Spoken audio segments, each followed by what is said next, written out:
Going on air. I know it's surprising. A happy bunch. Okay. Plenty of seats up front. Well, hey, welcome everybody. Look at this. It is 6:02-ish. You can't hear me? My guy in the room, can you help us out? We're good. Oh, no, I got a thumbs up from him. Good. All right.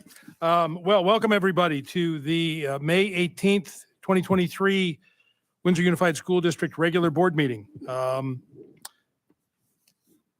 Thank you all for being here. We are going to have some adjustments to the agenda. So bear with us on that, and we'll try and keep track of that. And Jen, if you'd keep us on track as we move things around. Let's start with the roll call, please, Ms. Cox. Bill Adams. Here. Stephanie Ahmad. Here. Paul Cagorno. Here. Malinali Lopez. Here. Rich Carnation. Here. Student Board Member Jackson Caligari. Here. Okay. Thank you.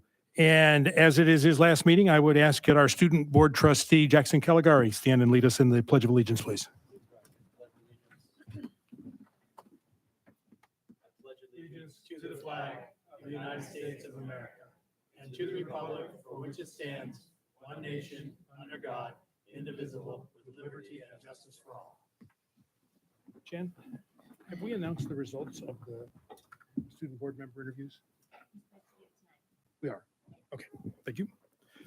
Okay, is there a report out of closed session, Superintendent Decker? No, there's not. All right, I have one on the expulsion. And also for the good of the order, we will be recessing at the close of this open session meeting. When we're done, we are going back into closed session to continue a discussion connection with the superintendent evaluation.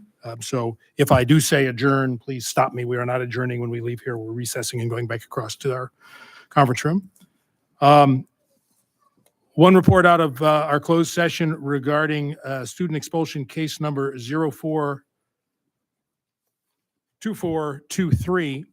Is there a motion to accept the findings of fact as put forth in that expulsion? I'll make the motion. Thank you. I'll second. Okay. A motion by trustee Ahmad, second by trustee Lopez. All those in favor? Aye. Aye. Aye. Okay, Aye. that passes 5-0. In consideration of the expulsion in case number 042423, is there a motion to uphold the administration recommendation for expulsion? I motion to approve. Second. Okay, a motion by trustee Lopez and second by trustee Corgano. All those in favor? Aye. Okay, that passes 5-0. Thank you very much. Adjustments to the agenda then, 3.1. I'm going to use the prerogative of the chair. Once we get the agenda adjusted, the first thing we are going to do is read two resolutions. They are 5.9 and 5.10. I want to apologize to our teachers when we were an hour and 40 minutes into starting the meeting and went way late. We simply mentioned and did not read verbatim the teacher appreciation resolution and those we really like to read.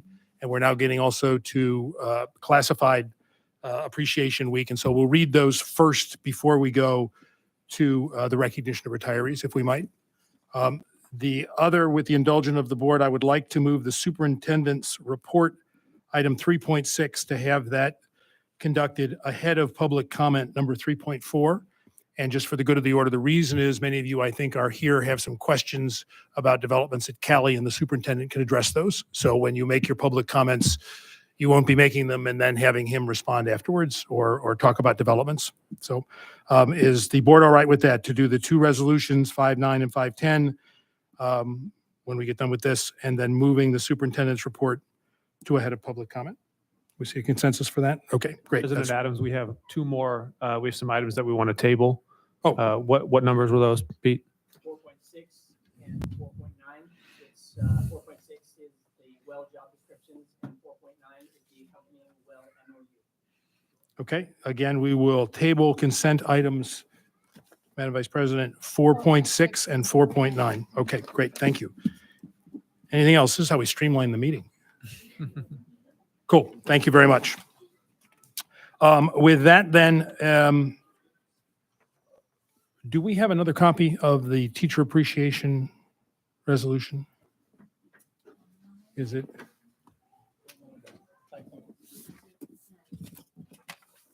It's not 4.6. Well, It's 5.10, and it's on my computer, but it's difficult to, I know. on the agenda. Okay, so we have it in front of us. Okay, so what we'll do is we will do 5.9 then first. That is a resolution 23-17, a classified staff appreciation week. If you'd like to make any comments, Superintendent Decker, and then historically what we do on, particularly on these feel-good resolutions, is we will each read a paragraph of it and read it out loud publicly, and you can hear it from the dais. Any setup that you want to do ahead of that? Yes, I do, but we want to make sure that the items that we're tabling are correct. So Pete's making sure. I don't think 4.6 is the right item. So, No, we're not going to table 4.6. And the other one doesn't seem to be here, so. so it's just 4.9, correct?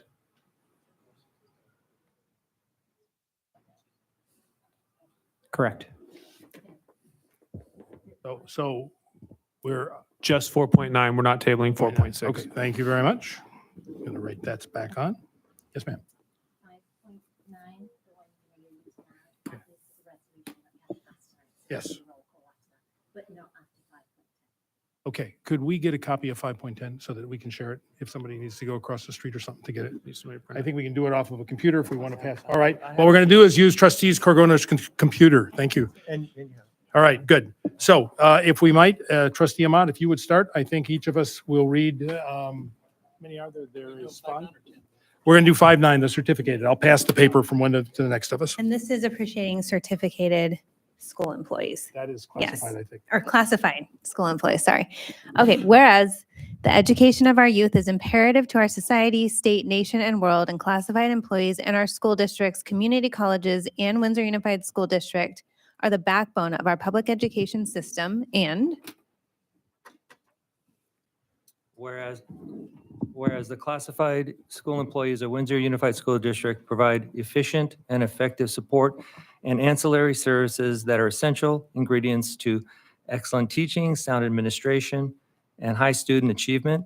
And classified school employees are rarely in the spotlight, but are always central to the activities of our schools, serving with professionalism and dedication and setting high standard for care, compassion, and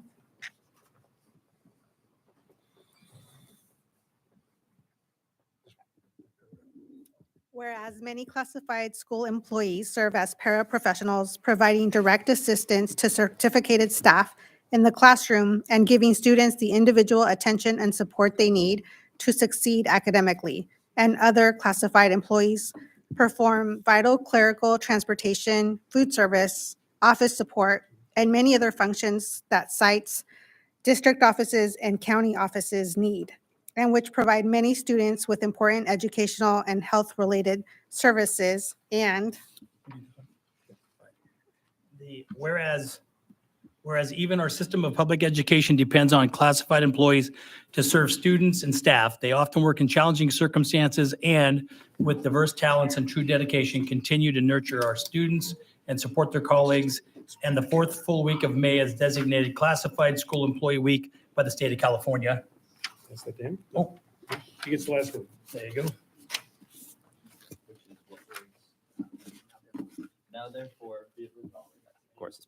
Now therefore be it resolved that the Windsor Unified School District Board of Education and Superintendent of Schools do hereby honor the contributions of classified school employees to quality education in Windsor Unified School District and recognize the week of May 21st to 27th, 2023 as Classified School Employee Week, an opportunity to pay homage to these valued members of Windsor Unified educational teams. So I would entertain a motion to approve Resolution 23-17. We're going to pass and adopt it in a second. I'll move. Okay, I'll second. Roll call, please, Jen. Bill Adams. Yes. Stephanie Ahmad. Yes. Paul Cagano. yes. Malinali Lopez. Yes. Rich Carnation. Yes. Jackson Caligari. Yes. Okay, how about a round of applause for our class?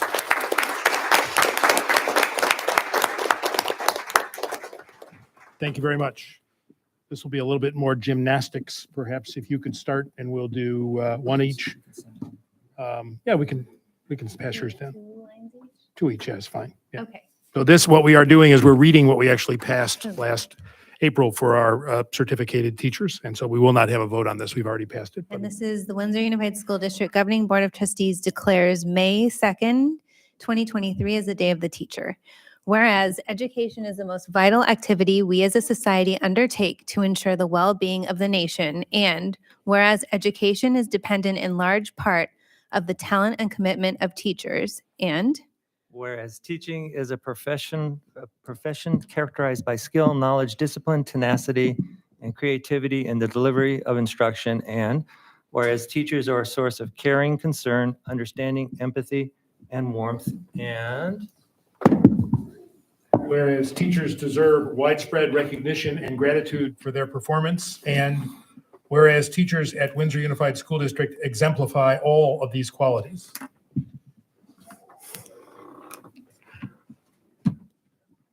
And whereas excellence in our state begins with California's teachers, and Whereas California teachers are among the best educated, most credentialed, and hardest working educators in the county. And whereas the Windsor Unified School District recognizes the quality of all students' educational experiences, depending significantly and vitally upon quality of their teachers, since the influence of a good teacher lasts a lifetime. And Now, therefore, be it resolved that the Windsor Unified School District Board of Education joins the governor and the state legislature in declaring May 2nd, 2023 Annual Day of the Teacher. Now be it further resolved that the Windsor Unified School District encourages activities to recognize and honor Windsor Unified School District teachers on this day. Thank you very much. How about a round of applause for our teachers? And that was our smooth opening because now we're going to pass to item 3.2, celebrating our 2023 Windsor retirees, which include both teachers and classified employees. We had a nice reception out with yummy Breton's lemon bars. Go there while there's still some more left. And thank you. And thank all of you who serve and have served and have retired. Not everybody is here, but we did want to take a moment or two to pause to remember that's what's important, right? You all that are the interface between us up here at policy and budgeting and in the classrooms and all the things that classified do to deliver what our job is for our students. So thank you very much. Brother Sullivan. Thank you. Good evening, everyone. Tonight, we have an opportunity to celebrate. I'm excited to be here. We're going to celebrate staff who've laid the foundation for all of our successes. We're going to celebrate the staff who are committed to our kids and families. We're going to celebrate the staff who've made a difference. We want to take a moment to express our heartfelt appreciation for your dedicated years of service to our students, staff, families of Windsor. As you begin this new chapter, we celebrate your incredible contributions, unwavering commitment, and the lasting impact you have made. You've shaped countless lives and have a legacy of dedicated service. On behalf of the Windsor Unified School District, we extend our deepest gratitude for your unwavering commitment and the positive influence you've had. Tonight, our theme is Happy Trails. Maybe it's up, maybe it's not. Slide. It's running smooth. We're good. We got this. In order to honor and celebrate and inspire our retirees, we'll be presenting them with a Get Out There and Experience starter pack. Got a shoulder slung backpack. We have a blanket. We have a water. We have a little granola bar. And of course, we have our, nicely done, our season parks pass to get out there and explore. Thank you for everything.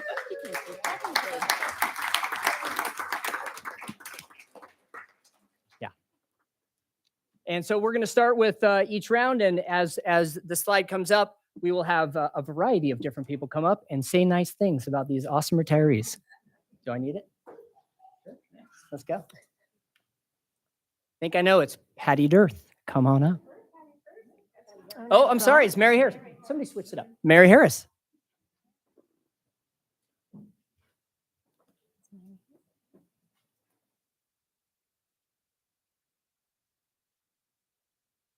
So I guess Mary's not here tonight.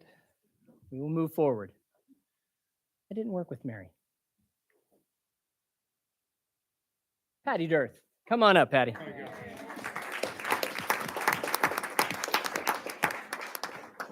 Usually you're supposed to come up and yell at you guys a little bit, aren't you? Well, you can, Patty. If you know Patty, you know she's a boss in all forms. And I was a new principal in 2019. And I remember us having, this is a different story than the one I told at your retirement party, because I got a few now. So Patty, we were sitting around the table in the district office with all of the heavy hitter teachers that really care about their school, sitting there to meet this new principal and hash out a master schedule. And I told them all, I said, you got about 6 months before amnesia hits me and I can't really relate anymore to being back in the classroom, being in the classroom. I said, that's how much time you have to train me. And Patty was ready and confirmed she would be there. And she was. She is a fighter for all good things for teachers, staff, and students and families. And it is going to be a big loss to our site that she won't be there next year.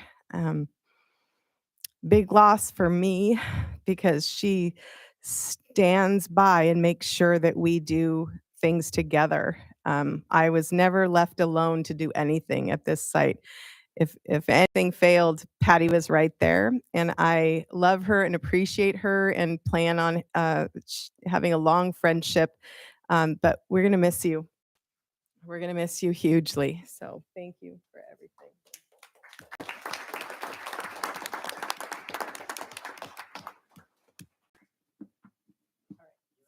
Okay, so the next person retiring from Brooks is Deborah Groff. She was already a retired psychologist and came back. As you know, it's very hard right now to hire and keep staff in the school system because it is a challenging place to be. And Deborah came out of retirement and supported the students and families and staff. The whole special ed team loves her. She was a great contributor this year to me in supporting students when we had to make decisions about what path to take. She had a ton of experience, and I, for one, am really grateful that she stepped in for a year to cover, and now we're recruiting a replacement. We're going to really let her retire, I think, this time. All right, the next person retiring from our site. Thank you. Thank you. The next person retiring is one of our resource specialist teachers, Elizabeth Long. She's been there a while, and she is deeply committed to all of the students and strong collaboration with her teaching partners. She will be missed as well, but I know she has plans to enjoy retirement, and I support her 100% in that.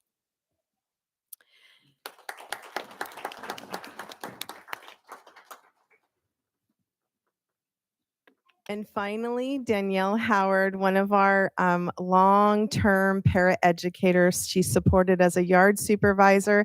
She also served in our special day class at the 5th grade level.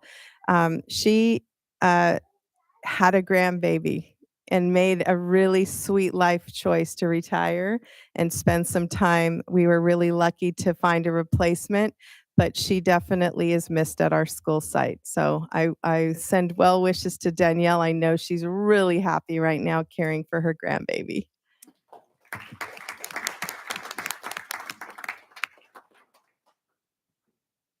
All right, up next is Antonio Ramirez from Cali.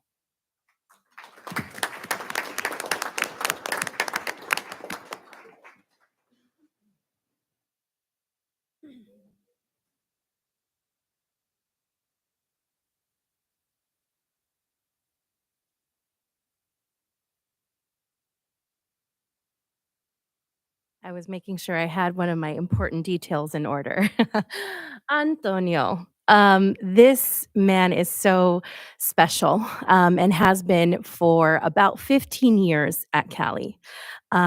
He literally was woven into the fabric of our school as serving as one of our custodians. He and I shared, I think, some special memories when I first came to Cali over 7 years ago as a teacher and was moving into my classroom. Um, and all of a sudden, I run into this very kind custodian who said, "Would you like some help unloading your car?" As I'm like wheeling stuff and trying to get in there. And that I think captures just that one little memory captures the heart of who Antonio is and how he works and serves anyone that's around him. He truly seeks to help in any way that he can. I think that is true of his job, the work that he did for so many years as a custodian, but also just as a person. Anything that he was able to do, he was right there to do it. No questions asked. And always thinking about what do our students need? How can I be of help? Which just makes the rest of the work that we do at Cali so much lighter. So he was a joy to work with, both when I was a teacher at Cali and as I worked as an administrator at Cali. And I know we have now missed him for a few months on our campus. And that hole is hard to fill. He set the bar very, very high. But at the same time, we love seeing him even today just relaxed, enjoying life, and spending time with his amazing kids that he's so proud of. And we love seeing him in this new chapter. But we will always, always miss Antonio. Gracias, Antonio.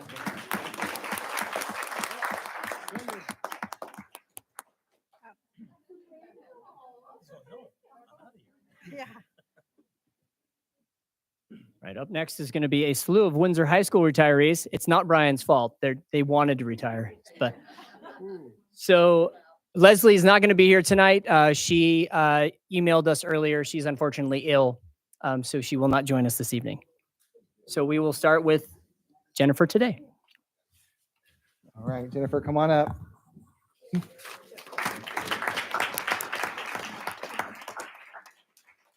I'm sure she will not be missing that every time someone said, "Is that Jennifer today?" And I said, "No, that's Jennifer every day." Yeah, I know. I've never heard that before. So now, Is this whole thing about this right here. See, the unfortunate thing is Leslie loves the spotlight and a character, and she would have, embraced all this. I've got Jennifer and Amy who are just, cringe. So now Jennifer has served in Windsor Unified for 34 years. When the district was called the Union School District, she knows the history of the bell, Rich. She began her career as a library tech at Brooks Elementary School, hired by Joe Taylor. She was at Brooks for 3 to 4 years and then moved to Maddie Washburn and was a library tech there until she joined the high school staff as the college and career assistant. This is when the high school was located at the current middle school site in 1997. As the college and career assistant, then she went to the high school. Jennifer has enjoyed helping students, supporting the Windsor High School staff and counselors, and being part of the initial staff that started the high school, establishing the Jaguar traditions. During her retirement, she is looking forward to spending time with her family and staying connected with the Windsor schools through her granddaughter, Harvest, who attends Cali and will be in kinder next fall. And you've all met her already. So a big congratulations to Jennifer Thank today. you.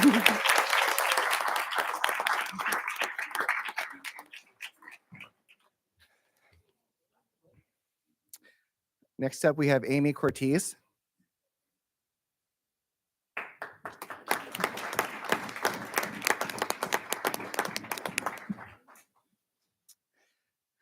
So Amy began her teaching career in Potter Valley and Healdsburg High as a PE teacher and basketball coach, along with her sister, who's also a teacher.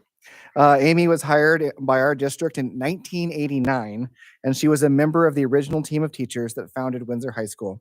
Amy was often seen playing basketball with Andrew Murdoch and Michael Kaufman as they dreamed about what Windsor will become one day. Amy was the first athletic director, as Rich says, the best athletic director, because she hired Rich. And she coached basketball and volleyball. As Amy will say, as coaching is her passion and her first love. Amy has been heard to say, she launched the Exercise Science Corps with Christian Peril and worked collaboratively with NCC to make Special Olympics a reality for our community. She actually interviewed and hired Steve Kramer, another one of our long-term Windsor teachers, and who said she's the ultimate professional and the best way to describe Amy. She cares about her students and gives 100% every day.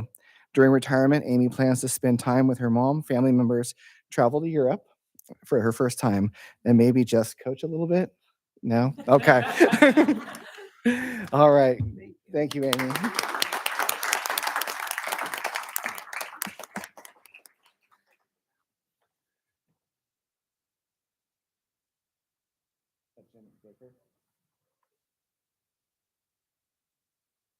All right.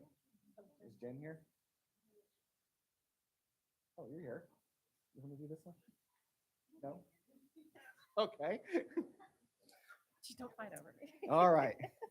Well, this is Valerie Burns. I'm sorry, I don't have a big prepared I speech know, 'cause we don't for hardly know Valerie. each other. Yes, but Valerie is one of our wonderful food service workers.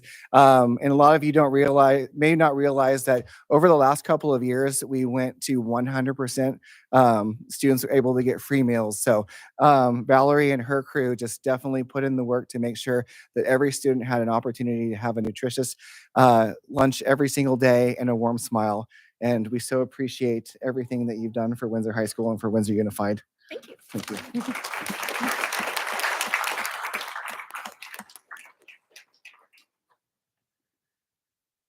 Is Rebecca here? All right. Well, the next one says Amy Ziegler, Windsor High School, but no, that's definitely not me. That's Pete. Okay. All right. Thank you, Brian. Amy Ziegler.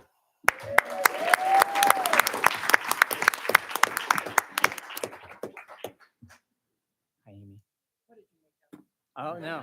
This is off the cuff. So, Amy was my first hug at Windsor High School. So, I arrived my first day. So, this is my first administrative position. And I walk into the office and I'm overwhelmed because I have no idea what I'm doing. It's much like I am right now. I have no idea what I'm doing. And I don't know if she just saw it on my face or if it's just her nature. I think it's her nature. She said, "Do you hug?" And I said, "Yes, absolutely, I hug." So she gave me my first hug, and it was so nice. I felt welcome. I felt like I was easing into being part of the community, and I knew I had an ally. I knew I had somebody that I could work with, because that's kind of how I am. So as I continued on at the high school, everything I learned administratively for the first and second year I was at the high school came from Amy.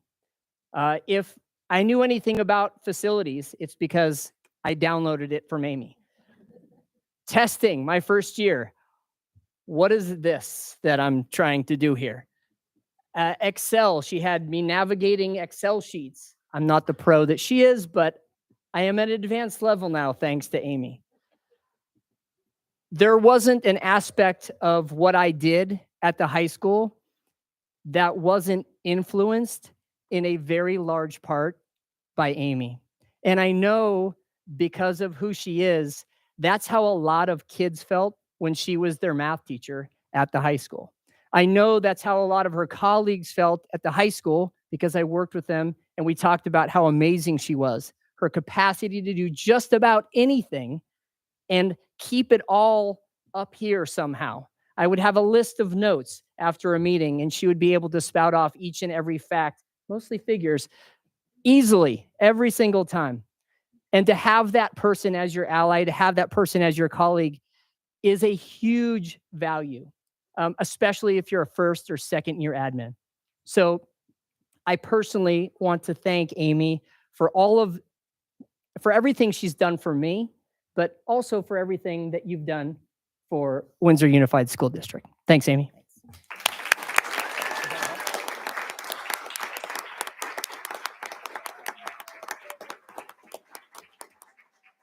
There's one more thing. You can pick up your, oh yeah, it's coming. So we used to give really ridiculous gifts here.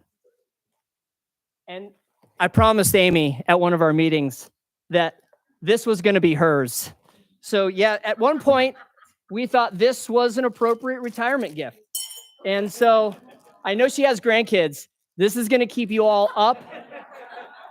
So congratulations, Amy. Thank you very much.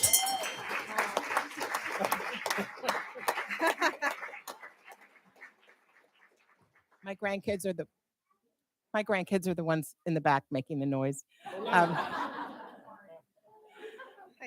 I enjoy being in the garden and and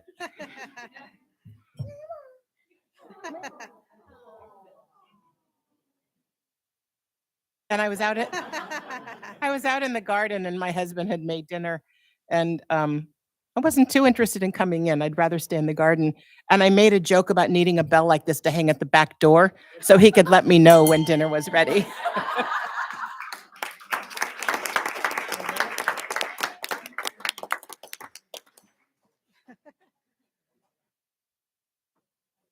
Thank you all.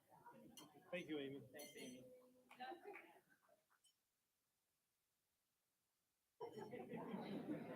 We're going to be hearing that for a bit. Gave my daughter an accordion once. Not a good idea. Next, we have Casey Green. And I don't know if Casey's here or not, but Brad is. I could have bet money on Casey not being here today. He was not the type to be around for this kind of thing. In fact, so much so that he would hide his birthday from us and then grumble when we celebrated it anyway. Casey was always the first on scene. Whenever there was something wrong, there was an emergency or any kind of technical issue, he was first there and sometimes last to leave. Casey's dedication to making sure everything was fixed and all right was just kind of the best. Casey left us like he died.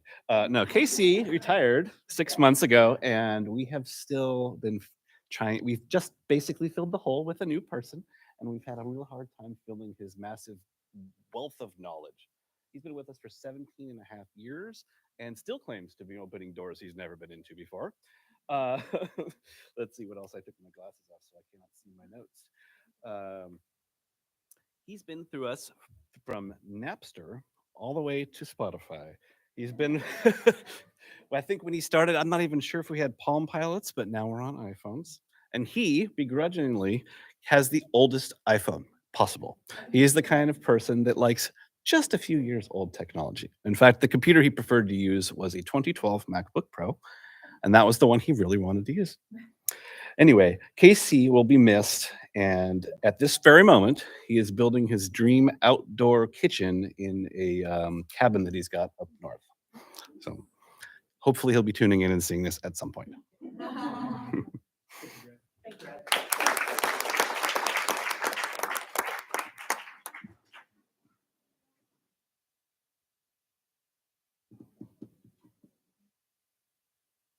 Our last is Bonnie Purcell.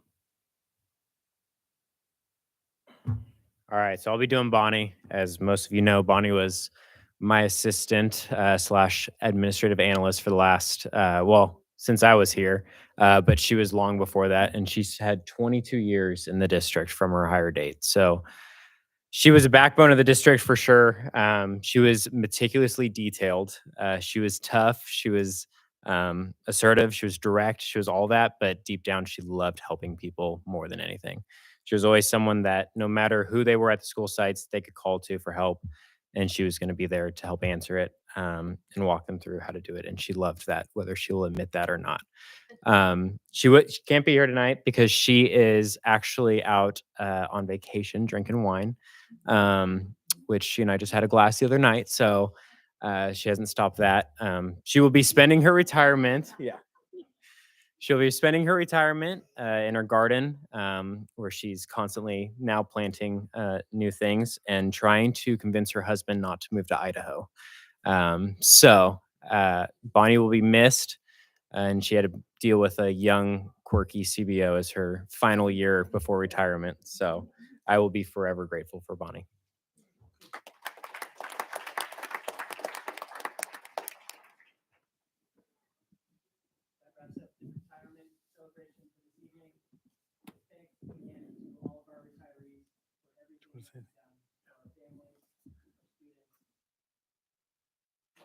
Yeah. Please don't go. Rich Carnation wants to talk. I just want to say thanks to everybody for your service.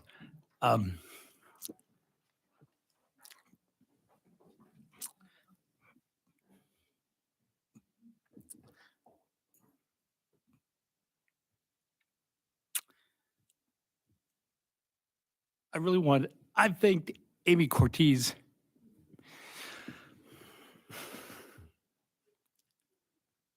Sorry. Many times for hiring me way back when, 30 years ago. And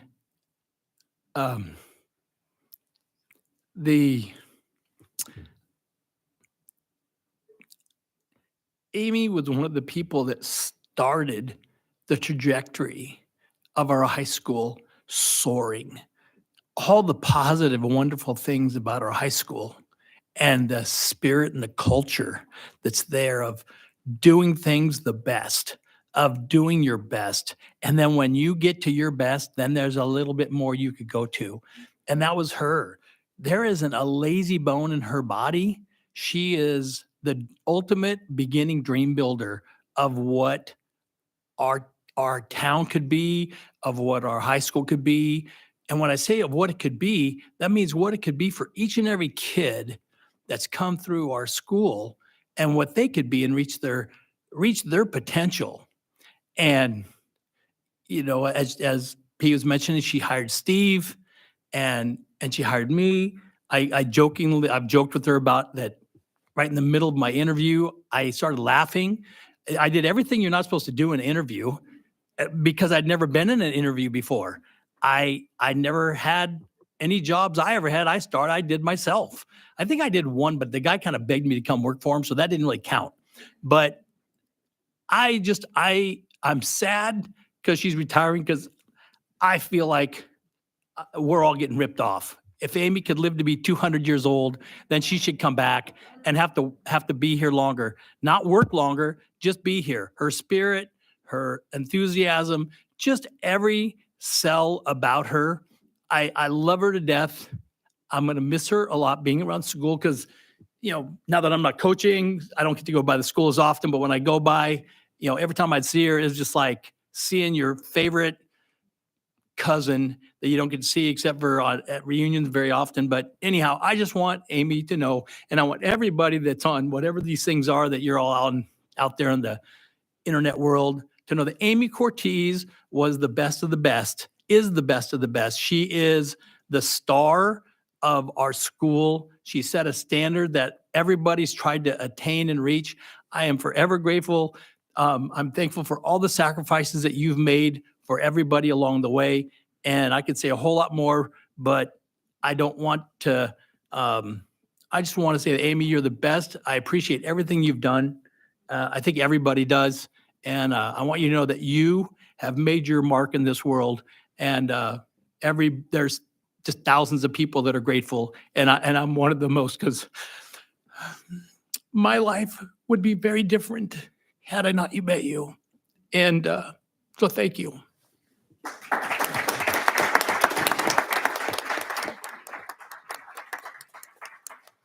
Any other members of the board like to speak?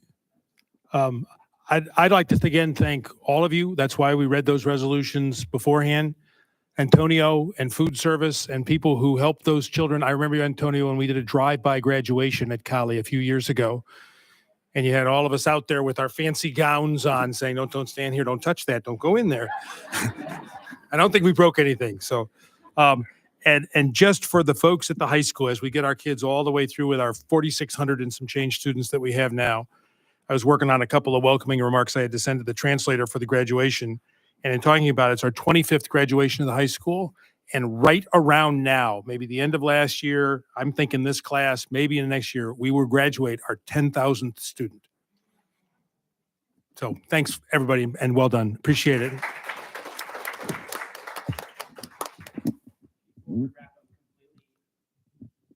Before we wrap up completely, I just wanted to make sure that I thanked our team, my HR team over here. I didn't do any of this, right? The food, the purchasing, the organization. I get up here and I blah, blah, blah, but all the work happens right here, and it happens like that every day. So thank you all. Thank you. Well, that's a good start. And we're doing great, board, because this was about the time we started our meeting in here last month. Super. So celebrating success as if that wasn't enough. We have two very interesting ones today. Our first is North Bay Med Academy Principal Forrest Harper. Sir, you're on.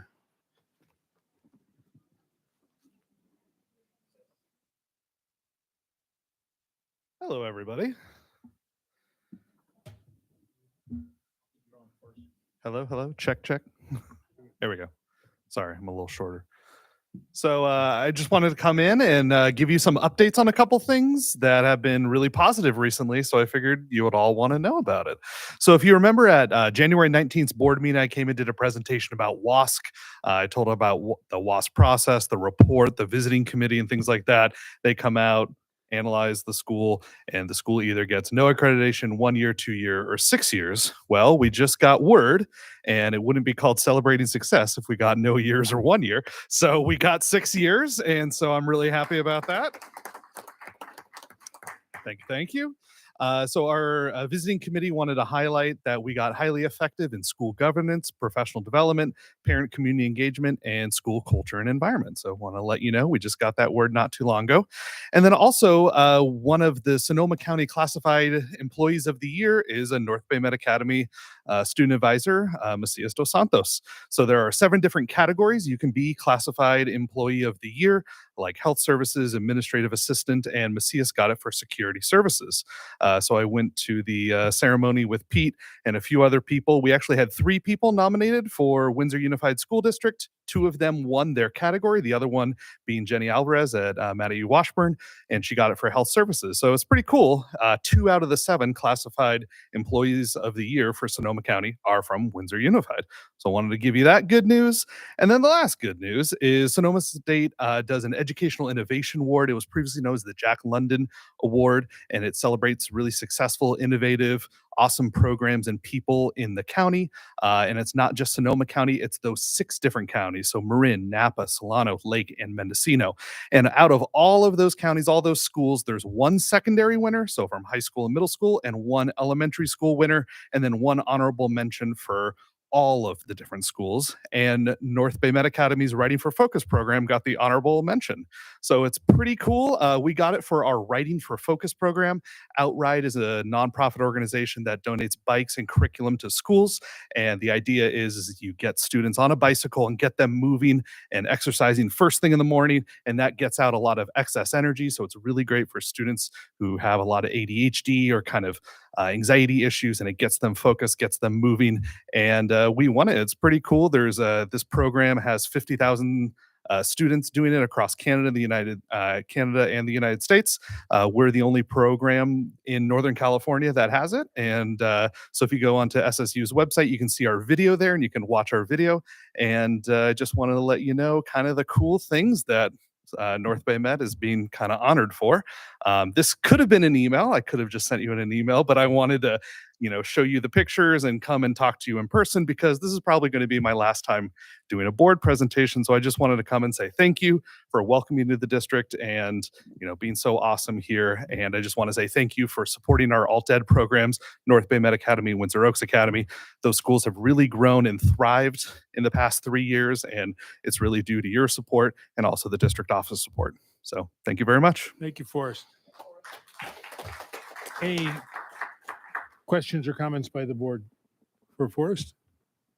Thank you very much. So we have breakfast with the mentors on Tuesday. I want to make my chow arrangement. Okay, good. Good. All right. We'll work for food. Now is number 2 for celebrating success. We have Stefan Neuber. Please, sir, come on down. Stefan is our German exchange student at Windsor High School this year and is going to talk about an application that he invented called MathX.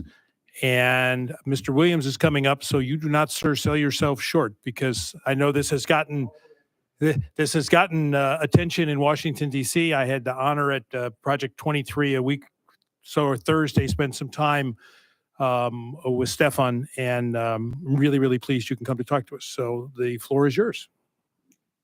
Thank you. Thank you so much. Do I need to push something or is it? No, I don't have a slideshow right now. Yes, that is great. Okay, perfect.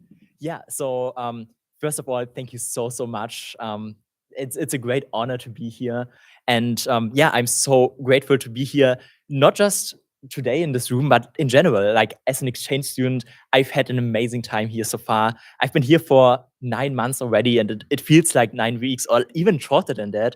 I've experienced so much, and thank you all, yeah, for enabling me this amazing experience. I really, really appreciate it. Yes, so I started, the reason why I'm up here today is I started developing apps a couple of years ago, and then particularly one app I started developing a couple of months ago, and it was focused for elementary school students, a math training application that helps them really understand the most basic and fundamental math skills in a really innovative way. So it's completely speech-based and personalized.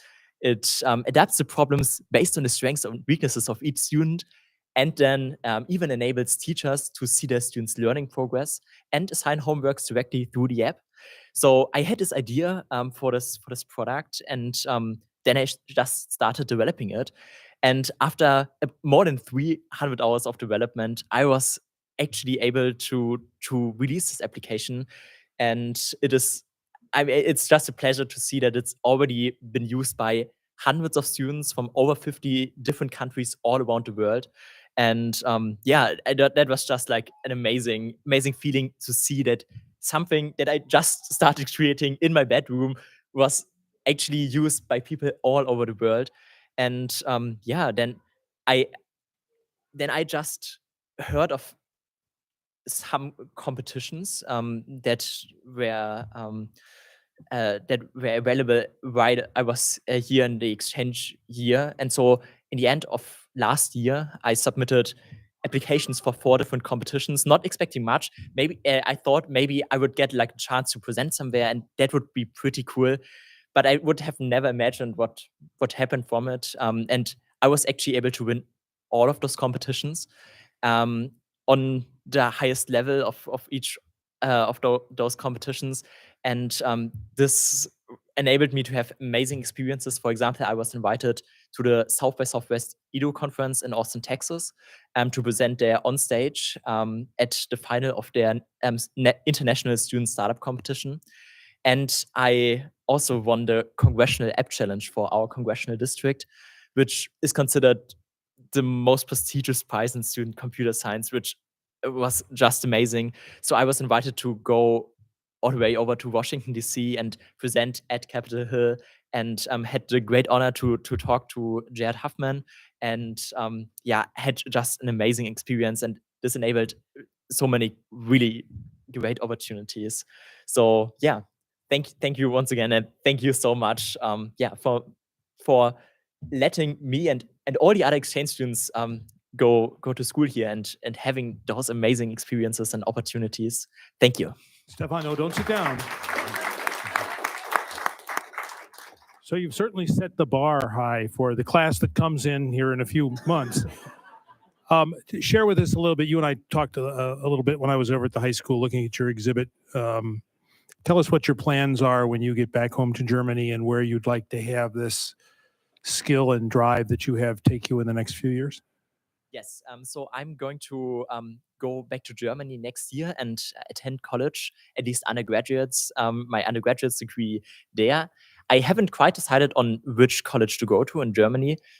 We have a little bit longer deadlines for deciding on which college, so I'm going to tour through all of my favorites once I get back. And so I definitely want to study computer science there, but really continue working on exciting projects that I really hope can make a meaningful impact in some of the most important areas, like basic education, fundamental education, or other big and important challenges that we face today. I really think that I want to do my best to contribute at least a little bit to some of those big challenges.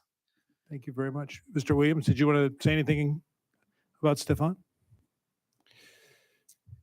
So Stefan, as I've learned to say, has been part of our Rotary Exchange program, and we had 2 students come in. I had one from Brazil stay with me, and Stefan has had 4, 5, 6 different homes as he's been able to experience different families. But it's been absolutely life-changing for all of us, and we've had some outbound students as well.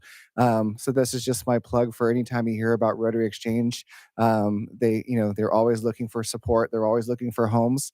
So if you would like to have your own, I think you get to share part of the revenues if he makes the app in your house. Look at that face. And we'll be having our family will be having one from France next year. Great. So it's an absolutely fantastic program, and I encourage people to have these wonderful students in their homes. Okay. Any comments or questions from Stefan, the when you go back home and when you tell the story from now on, when you say that there was 4 contests and then you say that you won them all, the phrase is called clean sweep. You swept it. You swept them all. You just took them all in. And so that's how you have to refer to it now as I swept them all. All right. And use the hand and be very, very animated about it. Yes. So just helping you out for the future. Thank you. Stella, thank you again. You've been an extraordinary contribution to our community and learning at local and national level, and we really look forward to watching you do great things. Thank you for taking the time to talk to us today. Thank you very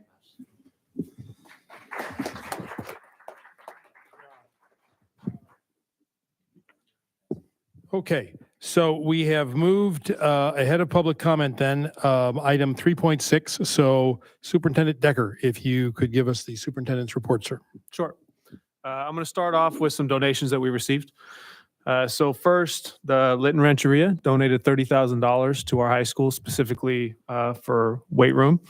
And I don't know if we've purchased already, but I know that we've already purchased. We're good to go. But pretty amazing donation from the Lytton Rancheria. Also, Michael Urick. So big thank you to Michael Urick and the Windsor Community Foundation. They gave 5 scholarships of $2,000 each to 6 students, 4 from Windsor High School, 2 from North Bay Met. And each of these kids will get $2,000 scholarship for next year. So thank you to that. I also want to talk about the Learning Recovery Block Grant. I know a lot of you guys are here, and so some of what we are planning to do at Cali as well as our other school sites has to do with this Learning Recovery Block Grant. So after COVID, one of the things that Governor Newsom gave to us was these funds. So the district received $3.8 million initially, and this was last year that we received. Well, we were told we were getting the funds. We weren't told how to spend them until January of this year. And Cali received $1.9 million, okay? Now, we developed a plan, and the way that budgeting works in the state of California is they have a lot of power. They could take away our money. So we had these funds given to us for this year, and then they were just cut in the recent May revision. So we went from 3.8 million for the district. And remember, Cali's a charter, so Cali has its own budget.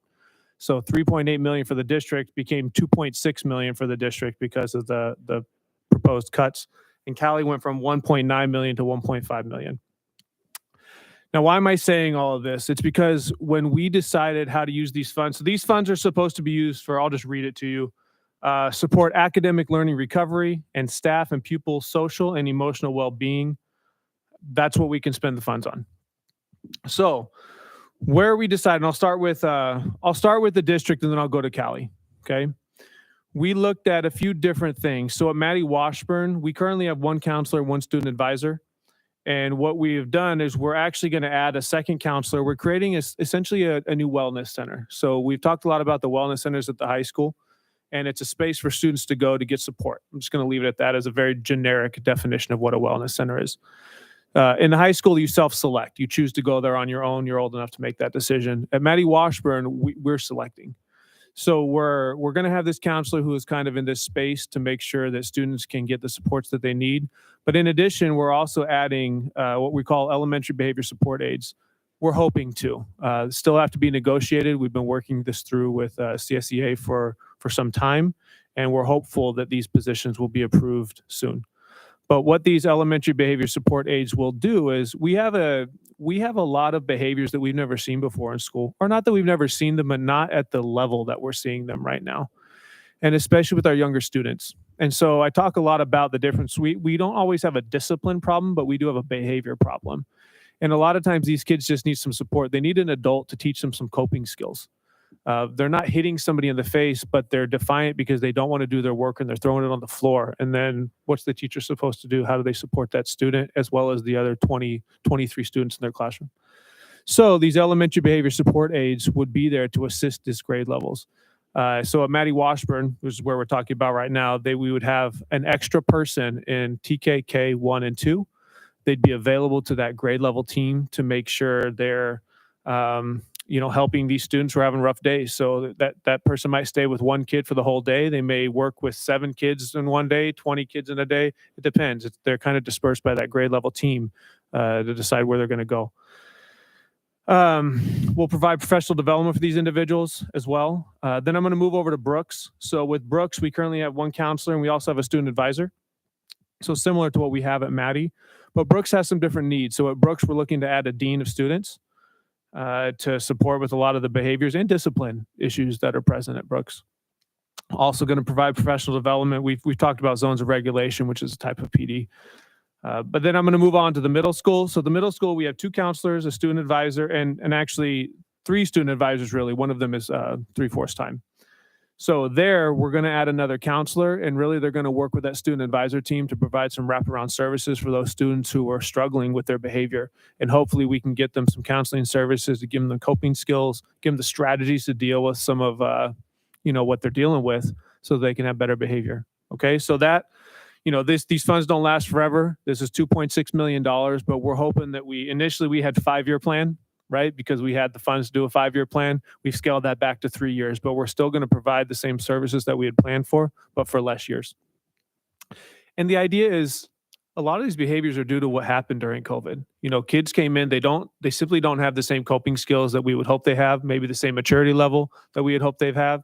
So we're trying to inject, a lot of support in a big way right now in these students, and hopefully it helps to correct some of these actions that we're seeing or help them along their path. If you go to Cali, so at Cali, what we have really in place for a lot of the social, emotional, and behavior support, besides our administration, I'm not including administration in there, but we have 2 counselors and we have 2 student advisors. And what we're looking to add at Cali is a 3rd counselor. Again, we're creating this wellness center, right? Also, all the elementary behavior support aides for TK through 2nd grade. And again, what's difficult about this is this hasn't been shared with the sites. This is still being negotiated, but because I read the petition, right? I wanted to make sure I got this out there because we haven't been able to share this information because it's not negotiated fully yet. But I also didn't want you to feel like we weren't doing anything. We've been working on this for a number of months. We just haven't gotten to a point where we can post some of these things. And then we're adding a dean of students. And something that is not part of the Learning Recovery Block Grant is we have had our assistant principal, Hector Soto, doing a lot of our LPAC testing. And that's a ton of what he does. And so we have created an ELD TOSA position that's district-wide, but 0.4 of it, is it 0.4 or 0.6, Sharon? 0.4. 0.4 is directly going to be attributed to Cali. So it's going to pull all of the LPAC testing off of Hector so he can do more of the assistant principal duties that we need him to do. And I said the dean already, correct? Did. So, and then of course we're going to provide the professional development, and we have a little bit of budget for furniture for this wellness center. But I say all of this to say that this kind of was born out of a principals meeting. I said, if you can wave a magic wand, what would happen at your school site? And it was telling that every single principal talked about student behavior and the social emotional health of students. And so it really got us working because these funds can be spent in many different ways. We could go and get tutors for students and talk about math and do all sorts of things. But what we've realized is if we don't address the behaviors that we're seeing in class, we can't talk academics. So our focus has really been to spend these funds on helping shore up some of the discipline, the behaviors that we're seeing at school. And hopefully it works. So that's my update. Thank you, Superintendent Decker. Any questions or comments from the board? I just have a quick Yes, sir. comment. I want to thank Superintendent Decker for, he's listening to the needs from the principals. As a teacher, I'm in the classrooms and I see these behaviors that you're talking about, and I commend that you are going to put these funds and have the student behavior component be the top priority right now, because you can't teach if there's chaos in the classroom. Right. So I'm just want to personally thank you for setting aside that money for that, for addressing that need. Thank you, Trustee Cornell. So I was wondering, because it's very clear that the Dean of Students will be focused on discipline. Mm-hmm. And I was just wondering what the new focus of the assistant principal will be going forward. Assistant principals wear every hat, right? So I'm not sure. Are you talking about Hector with the freeing up of the LPAC? Yeah. I would hope that we can do more relationship building, right? He can be there to help, keep the school running better. We can be out at lunchtime, making sure that we're present and visible. I mean, I think it's a million different things, to be honest, Malinali, but I'd have to talk, honestly, I'd ask Patricia really how she's going to divide the duties, but we just know that there's not enough support. And to the point, I've read the petition. To their point, our administrators are running ragged, right? And so what we've looked at is how can we give them more time so that they feel like they can get things done and have big picture thinking? Because if you're constantly putting out fires, it's pretty tough to move the school forward. So we're hoping to free up some time with that 0.4 for him. I mean, that's 2 days, right? That's 2 days of freed up time each week is the idea. And then the dean of students, those low level discipline issues can be handled by a dean of students. They don't have to get to the assistant principals or principal. And that frees the assistant principal and principals to once again help that school run more smoothly. Think about instruction in the classroom, how we can move forward students with math and you know what I'm saying.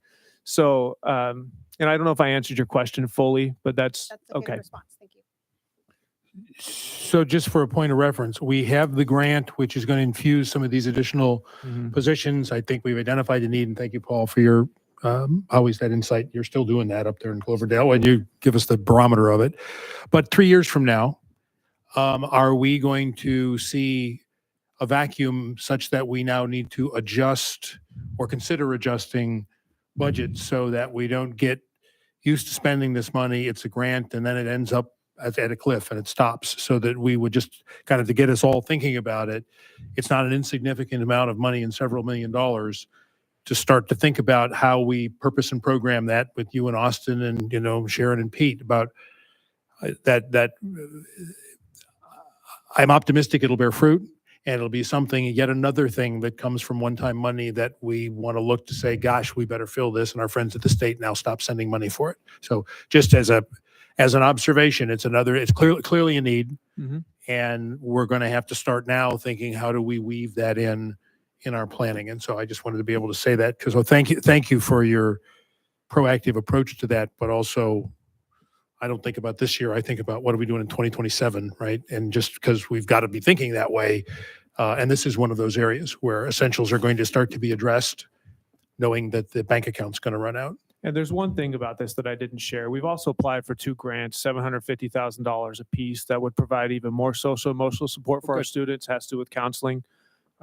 We'll see if we get it. We didn't bank on any of those dollars in any of this plan, but if we do get it, then it modifies this plan slightly. Are those fixed term dollars as well? 3 2 years? years. Okay. All right. Okay. Thank you. And thank you for that report. Okay. So now for all of you who have waded through that joy and happiness, it's 7:06. We're now going to go to 3.4, public comment on non-agenda items. So this is the time for the public to comment on items that are not on our agenda tonight. We usually limit to 3 minutes. We'll plan on maybe 20 minutes total.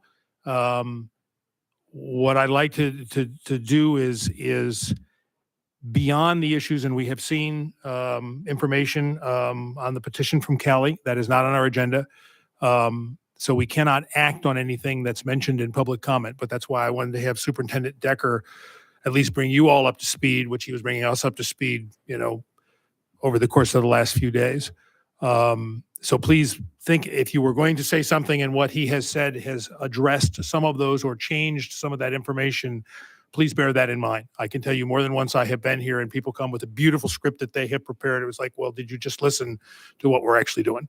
Right. And some of it's still in flux. So with that, yes, ma'am. Yes, thank you. Trustee Ahmad reminded me we cannot respond nor take action on things that are not on the agenda. So in public comment, what we will do frequently is once we get it all in, and let's have it be productive and useful, we may make some comments or ask some questions or give some direction to Superintendent Decker and his cabinet. But this is not time for an interactive dialogue. We simply are prohibited from doing that. It hasn't been noticed on our meeting. So with that, if you'd come up, tell us who you are. And again, how many people, just to take a quick, how many of you, just by show of hands, are thinking you might want to come up and speak? Okay, well, let's go 3 minutes then. And thank you. Yep. My name is Patricia Ramos Hurtado. I have 3 children at Cali, and I'm writing this on behalf of the parents. Windsor Unified School District Board of Trustees and Superintendent Decker. We write to you as the committed parents of the Cali Calmeca Language Academy students. We represent over 1,100 students in the district, almost 25% of overall student body. We are the second largest school on one of the smallest campus in the district.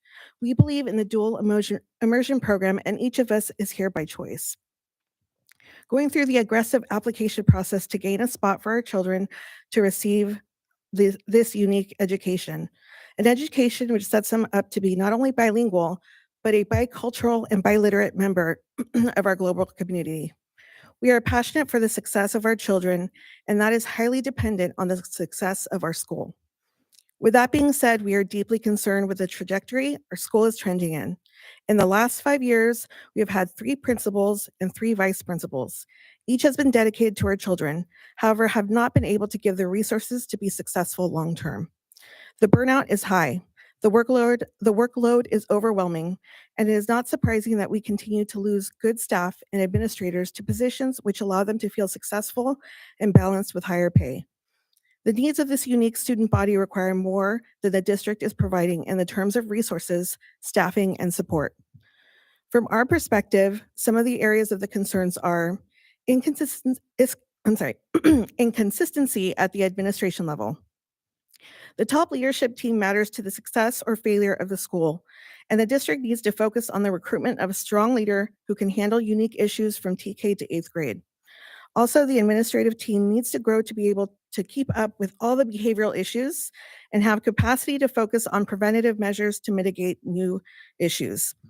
Bullying, vandalism, and aggression are at an all-time high on this campus. Mental health, behavioral, and social support.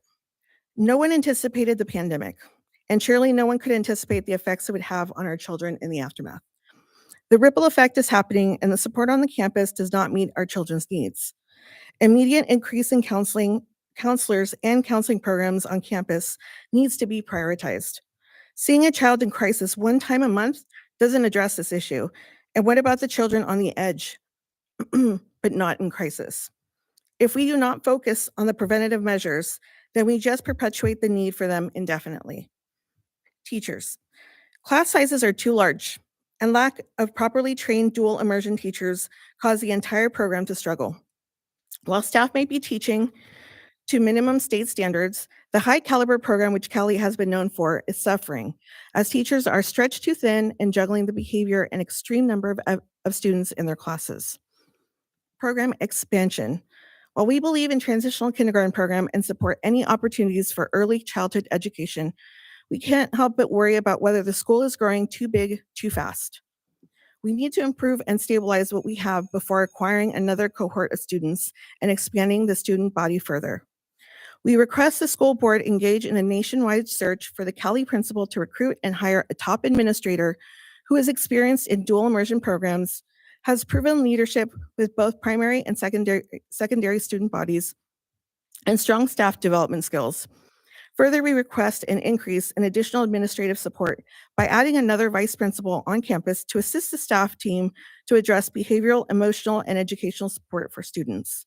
Lastly, we request additional support staff to increase the counseling and supervision on campus to improve student safety and to support the entire Cali community as they continue to navigate this new post-pandemic world. All of these items should be a priority before any additional programs such as preschools be added to the impacted campus. Sincerely, the committed parents of Cali. I think you did it in 3 minutes. Thank you. Who would like to speak next?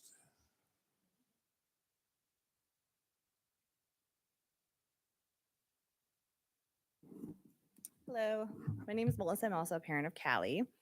And for me, it goes way back. So if you've ever taken time to actually listen to the story and the founders of Callie, their ideas, principles behind forming the school and what it took and what the obstacles were, it was kind of like they were strong, they were powerful, they wanted to fight for this amazing immersion program, but the community didn't really think it was going to be a success. So here's some modulars, here's some space in the corner of town, go do your program. And that's kind of how it feels, is that this program thrived. It became this amazing program that everyone wanted their kids in. There's a wait list, it's growing, but we've never gotten the equal weight that the program truly deserves. We didn't get the space, the campus, the support.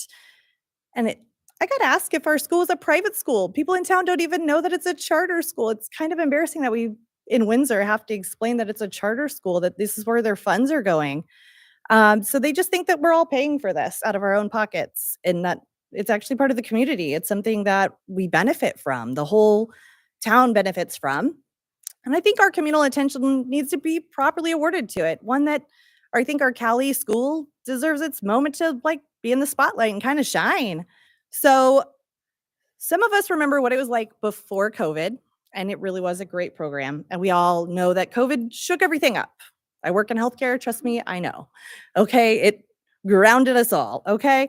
So we all know what it's been like, but it was so great. And then we came back and we added the TK program. And now we're having these behavioral issues that we didn't have because we have inappropriate age groups on the same playground because we don't have the space. And we're bringing more students in without properly addressing their needs of the current service, and it's kind of doing them a disservice. We're failing on this level. And many of our schools in our area are seeing a high turnover of teachers, and we understand that. We understand that shortages are everywhere. And while we acknowledge that all of this there's a massive stress and our kids are undergoing all of this, and it's great to hear that like there's getting more counselors and stuff like that, but we're seeing it on even a basic level from like yard duties. Like we need more yard duties. Our kids don't feel safe on campus. That's a huge issue. And they don't feel like there's anybody that's going to hear them or do anything about it when they don't feel safe. That is a huge issue. I'm like, what do you mean the kids just shoving people around and nobody is doing anything? That's a big deal. So I love that I'm a big believer in mental health support. I love that there's stuff going there, but there's so many other needs to making our kids feel safe. I know that we address the high numbers of students to teacher ratios, and I really think that's huge. We went from my son's a fifth grader, we went from 6 classes to 4. So we have 2 teachers. A lot of them are not credentialed, they're not bilingual. We're failing our program by not having adequate teachers. Any other field that has to be this background checked and have this much education and everything should be properly incentivized. And I don't think that we're incentivizing our Cali teachers with their skill set. And I feel like we're failing on that level. If they're bilingual and they're spending all of their day building this curriculum, their extra language skills should be incentivized. I don't know what there is to do about it, but we should find something out there to do that. Any other job, if you have a second language or third language, you're going to get paid for that language. We need to do that for them. Our teachers shouldn't be living in 1-bedroom apartments with their families barely making it by, or leaving their teaching job to go be a dog groomer because they're going to make more money. We're failing. So I just want to say, like, this is the moment where I feel like we could rally as a community and actually like show our teachers we do care about them. We do want this program to like be excellent, and that we have a great way, an opportunity to show that now. And I hope that we do. So Thank you.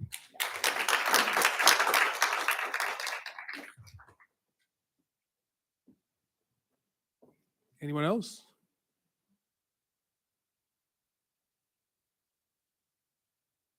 Hello. Hello. I'm Hannah Kaiser, and I was here a few months ago and spoke. And I'm going to be brief because a lot of what I've talked about has been addressed, and I appreciate the addition of the well-being centers and the counselors, and especially for the behavioral health. But when I was here, Kelly and I spoke a couple months back. One of our biggest concerns was the addition. We had heard about the preschool, and we were told that it was a grant that was used for the TK program. And we also explained how our children in 4th, 5th grade have really suffered from the addition of the TK program, because not only were they already short teachers, but then here you have to hire more teachers. And I just saw with the preschool posting for 2 more bilingual teachers posted. And then so when we can't even hire teachers as it is, how do you add more students on campus? And just like she said, 5th grade, 4 teachers for 6 class, it was supposed to be 6 classes. 4th grade's the same way. Some classes has still, after all the attrition and the number of friends of my daughters who have moved out of Cali, there's still 33, up to 33 kids in some of these classes. That's not fair for the students. That's not fair for the teachers. And then these teachers are having to deal with the behavioral problems on top of that. there's not a ton of learning that can be had. And the teachers are wonderful. And we just keep hearing about teachers leaving because they can make more in other districts. And I think that that needs to be addressed because Cali is something special.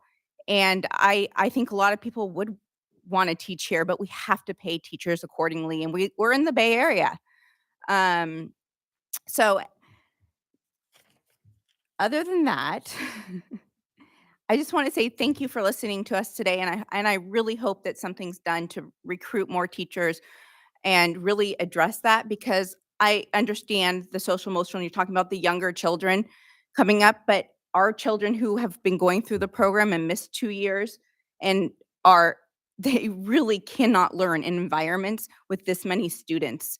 And there was no extra resources. There's no, I mean, there's lectura, but there's no extra math resources for these children who are behind in math. So there's just a lot of factors going on. So thank you for listening. Thank you.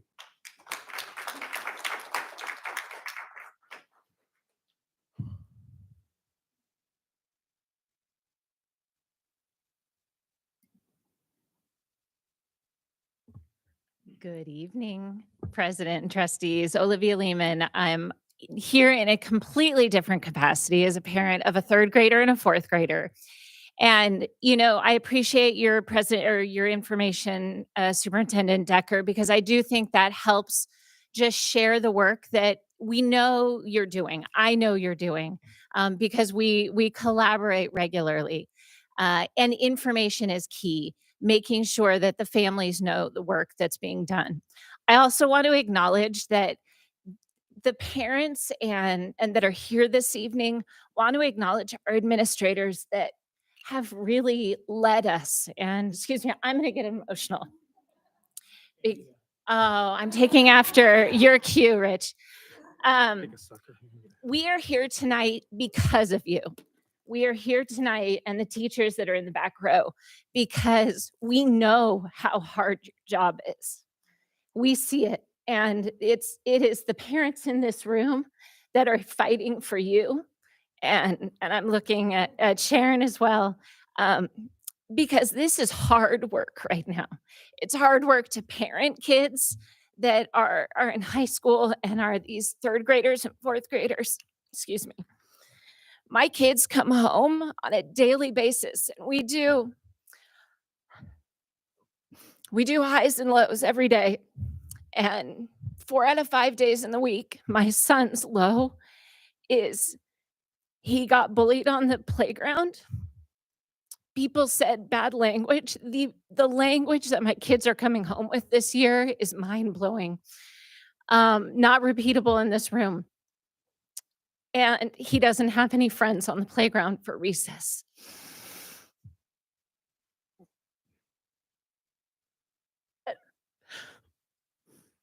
And as a parent, I'm out of ideas on how to guide my son on a campus of 1,100 children when he feels like he doesn't have a friend. And when I ask him if he's been reported that he's been pushed on the playground or hit or called horrible names at recess and at lunch, and he says, even if I said something, nobody would do anything about it. And it's not because the administration doesn't have the capacity.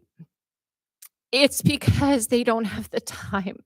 It's because he's that kid in the middle. He's not in crisis. He has parents that show up for meetings like this, and he just doesn't have, there aren't enough people on the campus, adults, to address all of the kids like my son. And so I show up here in a room where I speak all the time, and I'm emotional because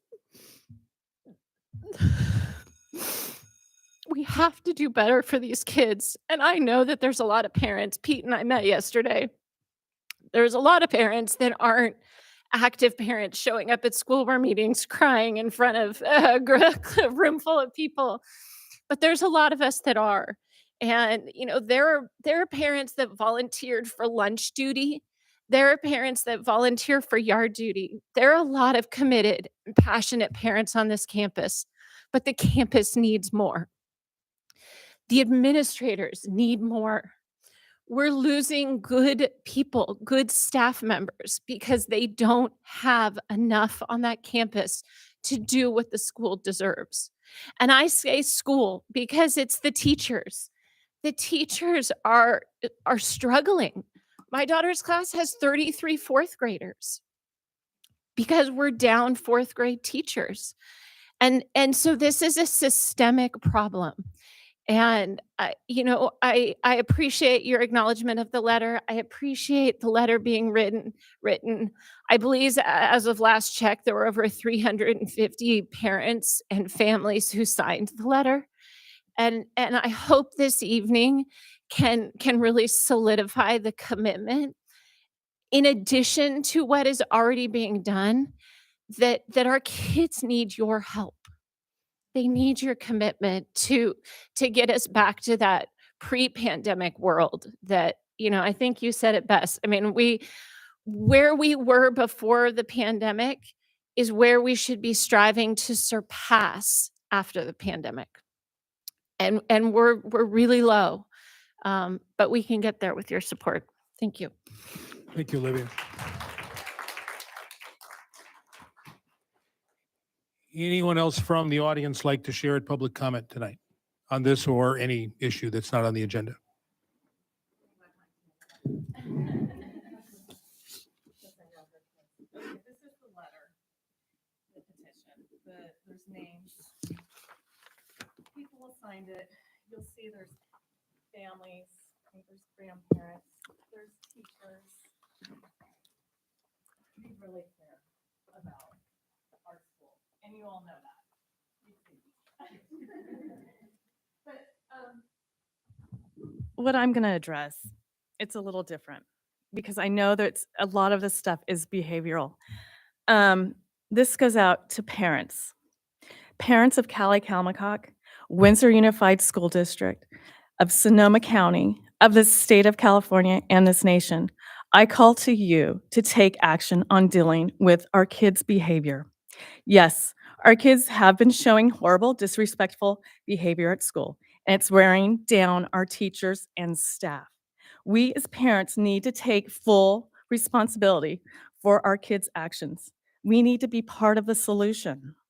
There have been so many uncontrolled, unforeseen events in the last 6 years. Fires, evacuations, floods, an unknown person on our campus, and of course, the pandemic. We can't leave out the hardships of the families face. Cost of living, losing one's job, having multiple jobs, and family parenting style. By that, I mean a grandparent could be parenting, or it could be a single parent, a co-parent where you're divorced and the kids are going back and forth. An aunt and uncle could be parenting, a same-sex parents, or a foster parent. All these factors into our kids' behavior. Let's not forget social media. Social media is probably the #1 reason for behavioral issues right now. We are the ones who let kids have a phone and use social media unsupervised. It was our choice, our decision alone. Now we are paying the consequences for that decision. The struggle is real as parents. It's not easy. We stress, have anxiety, fret, and cry about parenting. And are we doing it right? What do we do? It's okay to feel that way. We are all thinking and feeling the same way.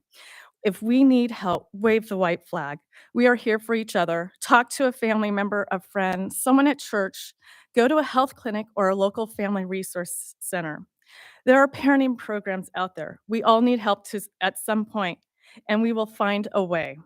We brought these kids into this world, and we will guide them and the best we can down the right path.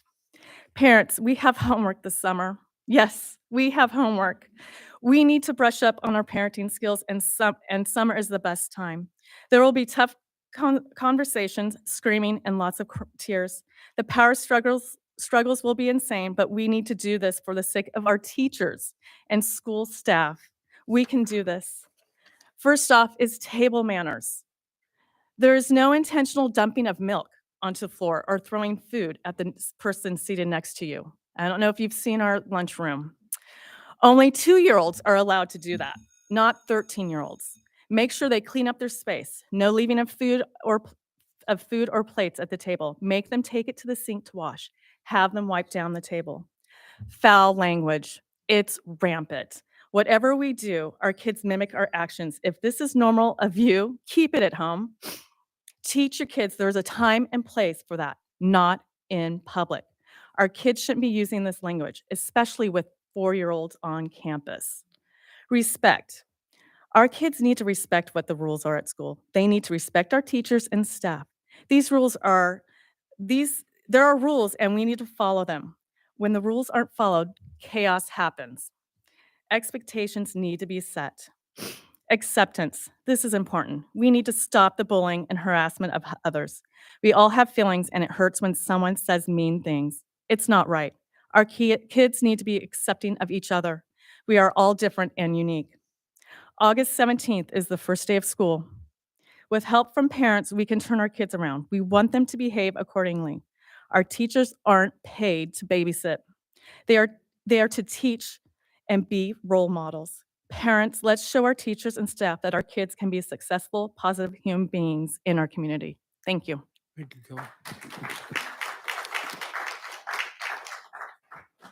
Bill, could I say, I won't respond. I'm not allowed to, but I just want to. But you're going to talk. Let's go. I am. I can't help it. So can I ask a favor, guys? Because I want to be able to talk to you, right? And I can't do it from this seat during this kind of meeting.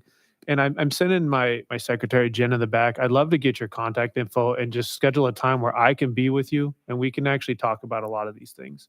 I think it'd be helpful because there's so many things I want to tell you, right? So if you're willing, I'd love for you to just give her your information and then we'll figure out a time to get together. Sure. Absolutely. And I'm on the Cali campus. Just know that. I know the campus well. I'm there. I promise you I don't just sit in my office, but I'm happy to do it there. I'm there at lunch too. Promise. I play football and soccer sometimes. So I'm happy to do that though. But please, if you give her your information, I'd love to talk with you. Thank you. So again, we cannot respond in public comment. One of the things I'd be interested in, and maybe we can do this in budget time, although we won't necessarily be making budget adjustments with the agility. I'd like to find out what our cost per student investment is compared to Kelly students to other campuses. I'd like to find out about the student class size. So that's been mentioned a number of times. I know that's part of our negotiations, et cetera, but that was raised. And maybe we can, get a follow-up on that at a future meeting.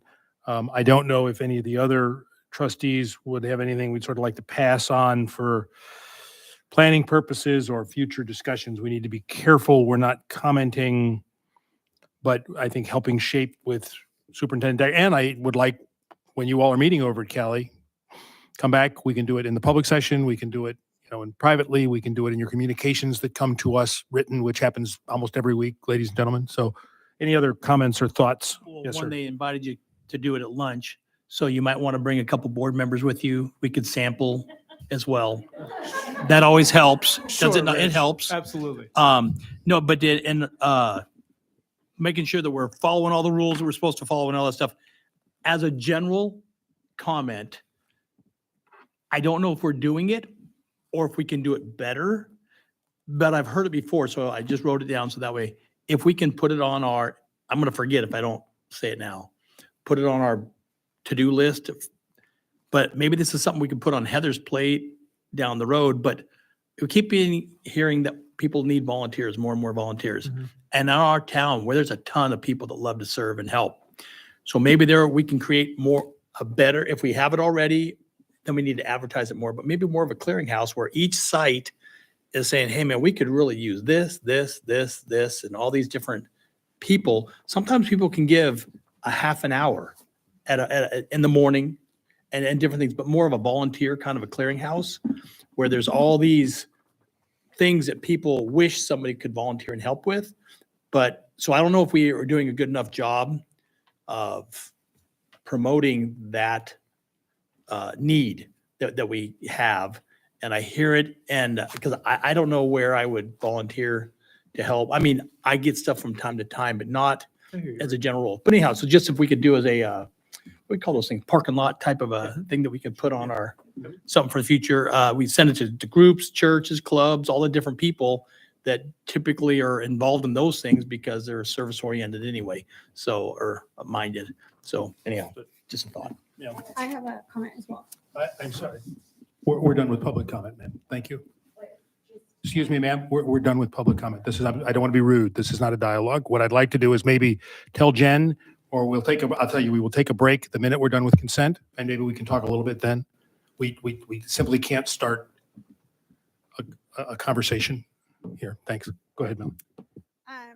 So again, not commenting on, the public comments, but I just wanted to know if in the future we could learn more, or at least I would like to learn more about the hiring policies at Cali, because I'm curious about the 2 teachers that are not bilingual, how that happened and what has been the model in the past for hiring. So I'd like to learn more about that. And also, I wanted to share that my mom worked at Cali for 15 years, and I'm also a product of Cali, so very familiar with the culture. I'm a parent of a Kelly. And the parent of a Cali student as well. Thank you. Paul, any thoughts or? I wrote down like detailed things of how I would respond if I were legally allowed, and I just have to stare at it and not respond, which is fun. Thank you for all being here. I went to Cali too. I have a child at Cali now. I have a child who graduated from Cali. I'm on the board because of Cali. So I can't say anymore, but I would. But no one, I would just say, I didn't have anyone reach out to me about this. And you have people on the board who are very deeply connected to Cali. So I feel like there is some bifurcation of like knowing who your allies are, or who you could talk to, or who you could reach out to. And I would even say the whole board is very supportive of Cali. Like, you have allies here.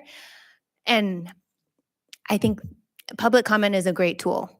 It is. It's a great tool that we have, but I think we're a very collaborative governing body compared to some. And I think there's always a place to reach out, and then you can actually have a conversation, and I can tell you what's on this Google Doc that I can't tell you. But thanks for being here. And thank you to my colleagues. Need anything else for the parking lot workshop agenda bullet point things that we've told you? No. We got it? Okay, thank you. And in all seriousness, I'm happy to talk to you out there and have you talk to any of us, but it's going to have to be when we take a break. So I will look you up. Okay. No, we're not going to take a break. We're going to get through this part and through the consent real quick, and then we'll take a break. That'll probably be in 5 or 6 minutes. With that, I can't even remember. I have so many lines on here. We now at student board member, report from student board member Jackson, 3.5. Yes, sir. UCLA bound. Sorry, just had to say it after last board meeting. Yeah. On his way to the Odyssey of the Mind World Finals next Just week. for the record, Jackson wanted to know if it was possible one time if he could actually change the number of his report to in the 4s where his GPA is. So I'm just helping you, Jackson. I'm just here for you. Thank you. I appreciate that. I know I've been saying that to you every meeting. So yeah, first thing, quick little bring back from last week. The only thing that I'll bring back, don't worry, is that I did say that I was going to the University of Pennsylvania, and I have changed that because that is very expensive. And I will instead be keeping in California. I'll be going to UCLA, which is nice. Hopefully Penn isn't watching because I have not told them that I'm not going yet. It hasn't been that long since I switched, but I do need to get that email sent. Yeah, well, I know that last week was I filibustered the meeting a little bit, but I do know that, in December I talked about Stefan, and now he came to the meeting and spoke. So I know that stuff that is brought up in meetings, whether it's by me or whether it's by people at public comment or at the end of the meeting by the board, we come around to it and we address it eventually. So I'm appreciative of that, and that's why I'm glad that I did speak. However long it was, I hear estimates range as high as 40 minutes. I don't remember it being that long. But but I will keep it shorter this week. Yesterday, well, I was going to talk about Product 23 at the high school, which is a big arts and CTE program that we have, but I saw half of the people at the diocese there, so I figured that would be a waste of time. Funnily enough, those same people that I saw there is kind of what I'm going to be talking about this week. They were at the interviews for the incoming student board trustee position. I just want to talk a little bit to you guys about that position because I've been doing that for a while. And the first thing for me was that it took a while for me to kind of feel like I was an equal member of the board. But that is a point that I got to. It's definitely not something I got to doing other things that I was working with adults and administration. But here, that's something that I've definitely achieved. And I think that's probably something that I've been seen as for longer than maybe I felt it. But I want to make sure that we continue as the next student trustee comes in, that we continue to think of them as having the kind of the same value as everybody else at the diocese, because I do think that they do. Another thing that was very helpful for me was that I sat next to Bill for the first 6 months, and I would like Google something halfway through the meetings. I didn't know what we were talking about, but then Bill would also lean over and kind of walk me through it. So while I'm Googling the Brown Act, he's also kind of telling me what it is. So make sure that whoever is sitting next to the student trustee next year, you kind of do that, kind of help walk them through it. Because, you know, I don't know what end of the table they'll be on, but assuming the seating arrangement stays the same, you guys have much more experience than they will. So lean over and kind of walk them through it. By the time the seats changed around, I kind of knew what I was doing. But for the first bit, it was, see, that's what I need. Just little advice going through, I think, is very helpful to people that will show up and not know what they're doing and also not feel like they're supposed to be here to a degree. But another thing is that make sure, especially at the beginning, to kind of really turn to them and say, hey, do you have something to say? Because it's hard to pipe up. I still have trouble like really just jumping in and saying something. So it's nice to kind of lean over and try and catch somebody's eye. But again, whoever is sitting next to the trustee, kind of see if they have anything to say. Because usually, and I'll advise, I'll meet with who we choose separately and give them some advice. But one of those pieces of advice will be only talk when you have something really important, because otherwise they kind of stop.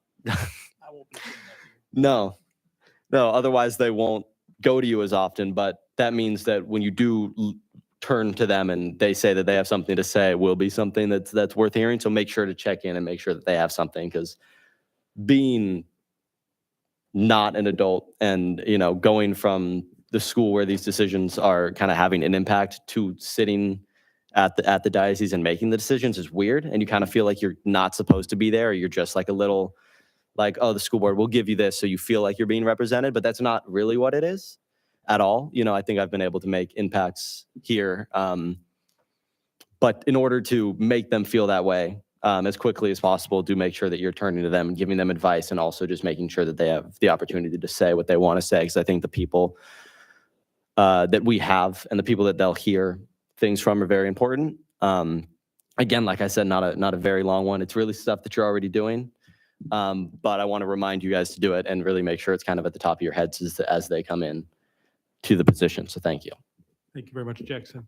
Can we go live with the announcement about yesterday's decision? Not yet.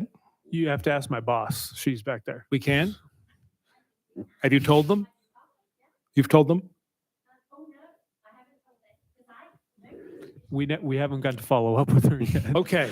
I'd Well, like we're not to going to look give at it and names. say anything. today, Bill. We're not going to give names, but what I'll tell you an interesting development out of yesterday. This is Jackson's last meeting. He will be graduating, God willing, and the creek don't rise, in about 2.5 weeks. And I would welcome any comments that my fellow colleagues might have for you. We do have some swag and presentos, trying to keep up with your facile college choices, but we have, I think, something that's current for right now.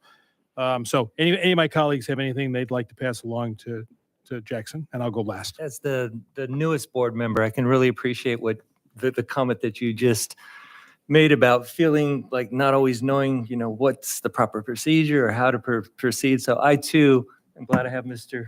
Bill right here to sort of guide me. And it is a hard thing when you're coming into a position where you have all these experienced people, and here you are, and then being a student as well. I mean, I can imagine that's a really tough position to be in, so I appreciate that comment. Thank you. Well, we were at opposite ends this year, so I think we should like rotate next year. Maybe make it something that we do. But what I took away is that we should put both student trustees on both sides of Bill, and that way. Just done the reveal. Yeah. Oh, I did give away something, didn't I? But I think that's okay. Although maybe you wanted to give it away. But Jackson, it's really been great having you here. Just the way that you think about things, and you're very thoughtful, and I really appreciate just how articulate you are and how you're able to help us think about things that I don't think we would see from a certain perspective, and that you're always willing to jump into the conversation. So I appreciate you really being part of our board, and I wish you the best of luck. Jackson, you're going to be somebody. That is my takeaway from being 3 feet away from you for just a short period of time. But I've been around kids now for 30 years, and I can spot good stuff. And you have all the ingredients to really make a tremendous difference in your life. And with that, I would just say that you have a lot of examples around you. If you're not sure what you should do, just kind of think to yourself, what would Stephanie do? And then kind of follow that lead, and you'll probably be perfect. All right. So good luck to you. Even if UCLA changes next month to something else. So Jackson, I just want to say thank you so much for your service. And then also as a product of the UC system, I wish you all the very best at UCLA. So I'll go last. Many school boards and school districts don't do this. They do not have a student voice. We were interviewing for extraordinarily qualified candidates last night. And as I shared with all of them, one of the reasons they don't is we have students there, you ask them their opinion, and gosh darn it, they'll give it to you. And they may even think, as you listen, let's take action about it, or let's find out what the plan might be. The reveal that Stephanie did, and we can't get names yet because I want to have Jen tell them directly, we're going to have 2 student board members next year. You had such big shoes, right? So I do have some swag, but one of the great benefits, other than you occasionally, if it's up here in San Francisco, you get to go to the California School Boards Association conference as a student trustee, is you get a letter of recommendation that's signed by all 5 of us and the superintendent. Suitable for framing and really, really good, I think, in getting into Ivy League schools. But I wanted to read the last paragraph. We work collaboratively on this. You almost cannot fit the middle paragraph, which talks about everything from going to a Yale University thing to the Odyssey of the Mind World Finals twice, and on and on and on. It simply says, we are all parents of Windsor students and believe Jackson easily ranks in the top 5% of his peers.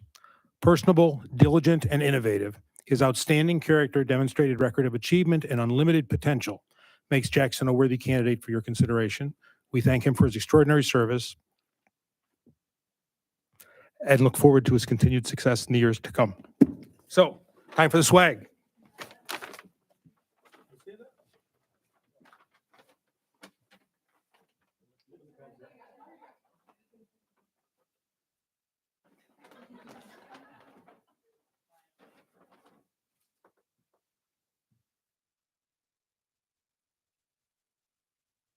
One wonders, do we ever use pens anymore? It's a Windsor Unified School District pen. And now you'll understand the joke about the swag and the changing schools. So we have Jackson Caligari, student board member, class of 2023. There's our Windsor logo. And current as of today, a UCLA. I think it's not in the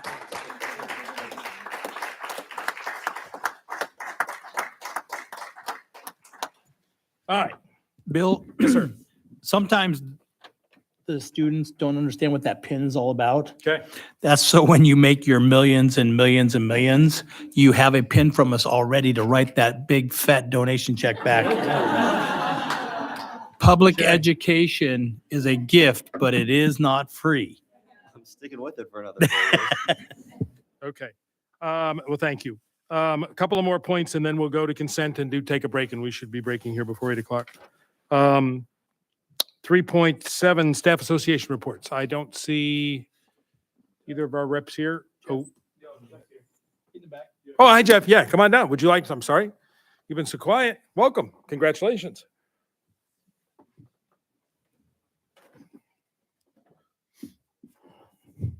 Mr. Hardy. Hello, Jeff Hardy. President-elect for the Union School Board, and well, I haven't been in front of this in quite a while. So anyway, I'm looking forward to it. I don't know exactly when I begin.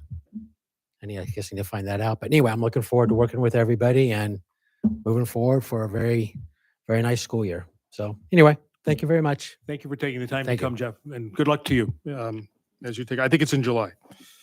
All right. Thank you. 3.8. Any Board of Trustees reports? We'll start down there. Yes, ma'am. Yes, so I think our TK teachers have left, but on Friday, I had the great privilege of attending the SCO exhibition for TK Big Picture Learning projects. So they basically had an exhibition with several different schools that have pre-K or TK programs that had participated in this, project-based learning. Big picture. We have a big picture learning school, so I get them mixed up. But they had done project-based learning, and so we had 2 schools that were featured at this event on Friday night. And Jessica and Patricia were both there at SCO, and that was Maddie and Callie. And their projects were at Maddie. So what project-based learning is they kind of took the ideas that the students had, these 4-year-olds, like they designed their own curriculum and designed what they wanted to research and investigate. And so at Maddie, they designed their own playground and and I think they went to the Parks and Rec Commission and learned about playgrounds. I mean, it was pretty incredible. And then at Cali, they were hatching butterflies and they wanted to know, well, where are they going to live? So they created a whole garden, from ground up to house these butterflies once they hatch, which was really, really beautiful. And I think our schools had the best projects there. Honestly, it was, I think everyone, I want to teach TK now. I'm pretty sure everyone here does. So it was just incredible. And I wanted to just highlight the success that we're having at that level. It was great. So Bill reminded me that I attended the Wax Museum at Maddie Washburn. I don't know if I talked about that last time or not. I can't remember. But even if I did, it was a very unique event. I thought it was extremely well done. The students were prepared with their characters and they came to life as you stepped on a little pad in front of them and they came to life and they said their spiel and then went back down when they were done. It was very cute. And they were so well prepared. I was very impressed with that presentation. So good job, Maddie, on that. And the other thing I wanted to bring up was maybe not as fun, but I attended a couple LCAP meetings via Zoom, which was kind of nice because at least, as Sharon, you could have your lunch, you could eat, your dinner or whatever you're eating at the time. It was nice. And I wanted to commend Sharon. She was very well prepared with her presentations. And I felt like she got a lot of input from parents, teachers, and administrators when she had the slides to fill out. So I wanted to thank you for that, for being prepared and on time. You were a stickler for starting and ending on time. I appreciate that. Thank you. Yes, I have something. So tomorrow I will be attending an event that is called the Youth Perspective, and it's presented by an organization based in Santa Rosa called Los 100. And unfortunately, this was in response to act of violence that happened at Montgomery High School. So there was a call to action to have student representation representing schools throughout Sonoma County to put together a forum so that students could address the varying needs at their different schools. So I'm looking forward to learning about other schools and, what other administrators are doing, as well as hearing from students themselves about, what is happening at their school, and, just writing as many notes as I possibly can to bring new ideas, back to our district. But it's tomorrow. It's going to take place at LC Ellen High School. And as I mentioned, there will be different administrators, but it's led all by students, 100%. So I'm always look forward to opportunities where students get to speak and really let us know about their needs. Just want to let everybody know that in case tomorrow, the Windsor Athletic, the high school, they're having a golf tournament, and I've got a foursome. We're playing in it, and so I think they still have some foursome spots that are available. So if there's some teams out there that are listening, second and third place awards are still available for anybody that might want to come out and play. We'd love to have you come out and shag balls for us. So that'd be great. Just reach out to the high school early in the morning before 10 o'clock and you might be able to get some information, but it's at Windsor golf course over there. It's going to be a good time. It's a great thing for, it's something that we're just going to keep growing and growing every year. So anyhow, thanks. Before you go, you got anything else? Okay. Nothing really particular other than in 2.5 weeks school will be over and we will then roll into math boot camp for the summer and everything else. I think we would be remiss if we didn't say we have advancements at Maddie and there's sports events, and Brooks has promotional sort of activities. We go to North Bay Met and then to Cali and the middle school during the day and then the high school. Really a time for celebration. And I want to thank particularly the site. We talked about the classified and certificated staffs, and God bless you all. But I want to thank a lot of these four up here and our principals and assistant principals. It is frequently not easy to work with a school board. We're generally not too picky at each other, but we do a lot of stuff, and a lot of times it involves the superintendent, or particularly these four up here, and really Ms. Cox, who runs the show, if we had to say what's going on, keeping us on the straight and narrow. And so I did not want to have the school year end without saying to you all thank you, because we're doing some extraordinarily good stuff here. As Mally said, after the unfortunate act of violence, we had our student body president and her successor, Ale, coming in to give public comment. They had invited and had in the audience somebody from Montgomery because they had nowhere to go. So it's an emotional day today. You just got me all up in arms about it. So we're going to do the minutes for the 20th consent, and we will still be able to take a break by 8 o'clock. So I would entertain a motion then for approval of our minutes of April 20th, 2023. Yes. Do you want something? No, just to tell you that we still Okay. do have 3.10, and Pete said they're here, so we want to make sure we do it. Oh, okay. Oh, I'm sorry. Yes. Yeah, 3.10. Yes. Yeah. Yes, I'm sorry. Excuse me. I of all the things we like to recognize, we have that program. So thank you. So minutes for yes, let's do that, and then we'll do the minutes for the 20th. Thank you. You have an agenda that looks like that. It's incomprehensible. I can't. Go ahead. Thank you. Yep. So yeah, every month we do a monthly recognition, and today is about celebration, and I want to carry that forward.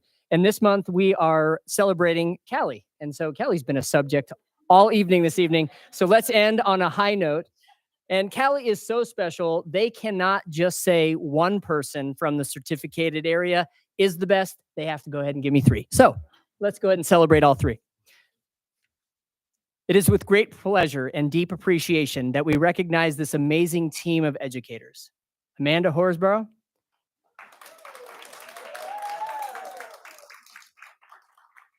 Courtney Perez, and Luz Robles for their contributions to Cali, to CCLA. As advanced certificate educators, ACE coaches, for Be Glad guided language acquisition design, their dedication, passion, and unwavering commitment to enhancing instructional practices that have made a significant impact on their students, grade level, or departmental colleagues, and the entire Cali teaching staff. Their relentless pursuit of professional growth and development is truly commendable. Completing over 50 hours of intensive training to become ACE coaches showcases their unwavering determination to provide the highest level of support for our staff and students. Their expertise and knowledge in Be Glad principles and strategies have been instrumental in transforming language acquisition in our dual language program. Their impact extends beyond a single content area or grade level and has allowed them to support teachers across all content areas so that all students have access to high-quality instruction.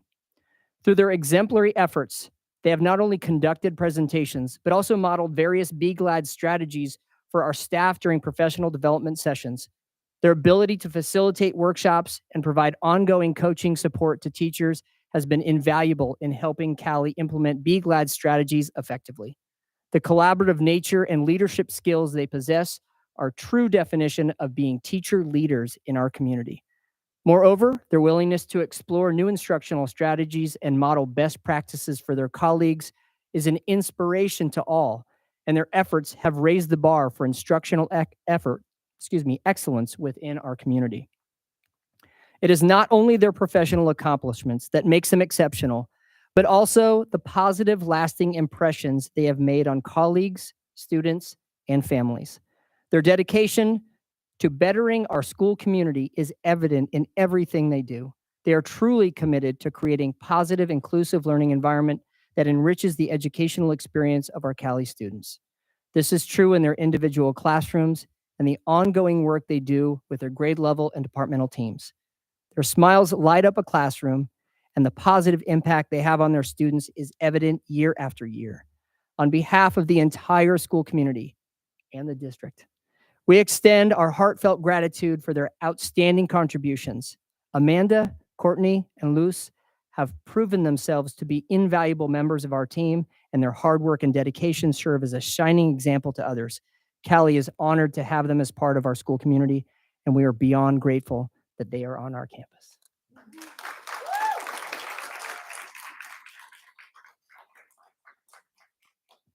Well done, Patricia. Pete, share with us, when will we be doing that at their staff function in August?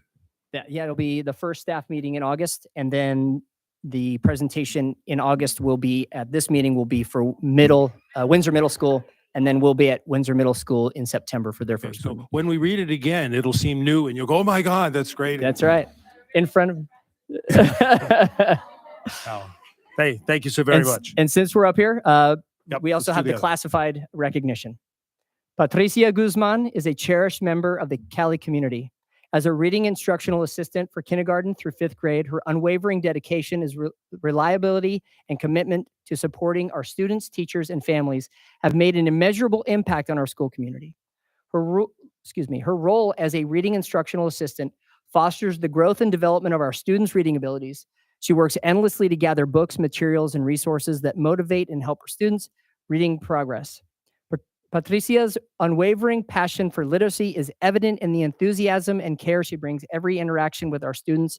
In addition to the exceptional support for students, her willingness to collaborate with classroom teachers during guided reading instruction has proven to be instrumental in meeting the diverse needs of our students. Patricia's presence and expertise in the classroom has provided invaluable support, allowing teachers to create differentiated learning experiences that cater to each student's reading levels and learning needs. What sets Patricia apart from others is her passion for the arts, which is also has a profound impact on our school community. For example, her dedication to teaching ballet folklorico to our students has enriched their cultural experiences and provided them with unique outlet for self-expression. Her commitment to the arts not only fosters creativity and confidence, but also showcases a devotion to providing a well-rounded education for our students. Patricia's commitment to students truly extends beyond classroom walls. Her reliability and willingness to lend a helping hand in various capacities have earned her the respect and gratitude of our teachers, students, and families. Whether it's assisting with administrative tasks, supporting school events, or providing guidance to families, her dedication and selflessness are truly commendable. On behalf of the entire school community, we are deeply grateful for Patricia's hard work, dedication, and passion. And she has and will continue to positively impact the lives of countless students in the educational experience of our entire school community. Callie is incredibly fortunate that Patricia has served in our community for many years, and we truly appreciate all of the heart and soul she pours into her daily work.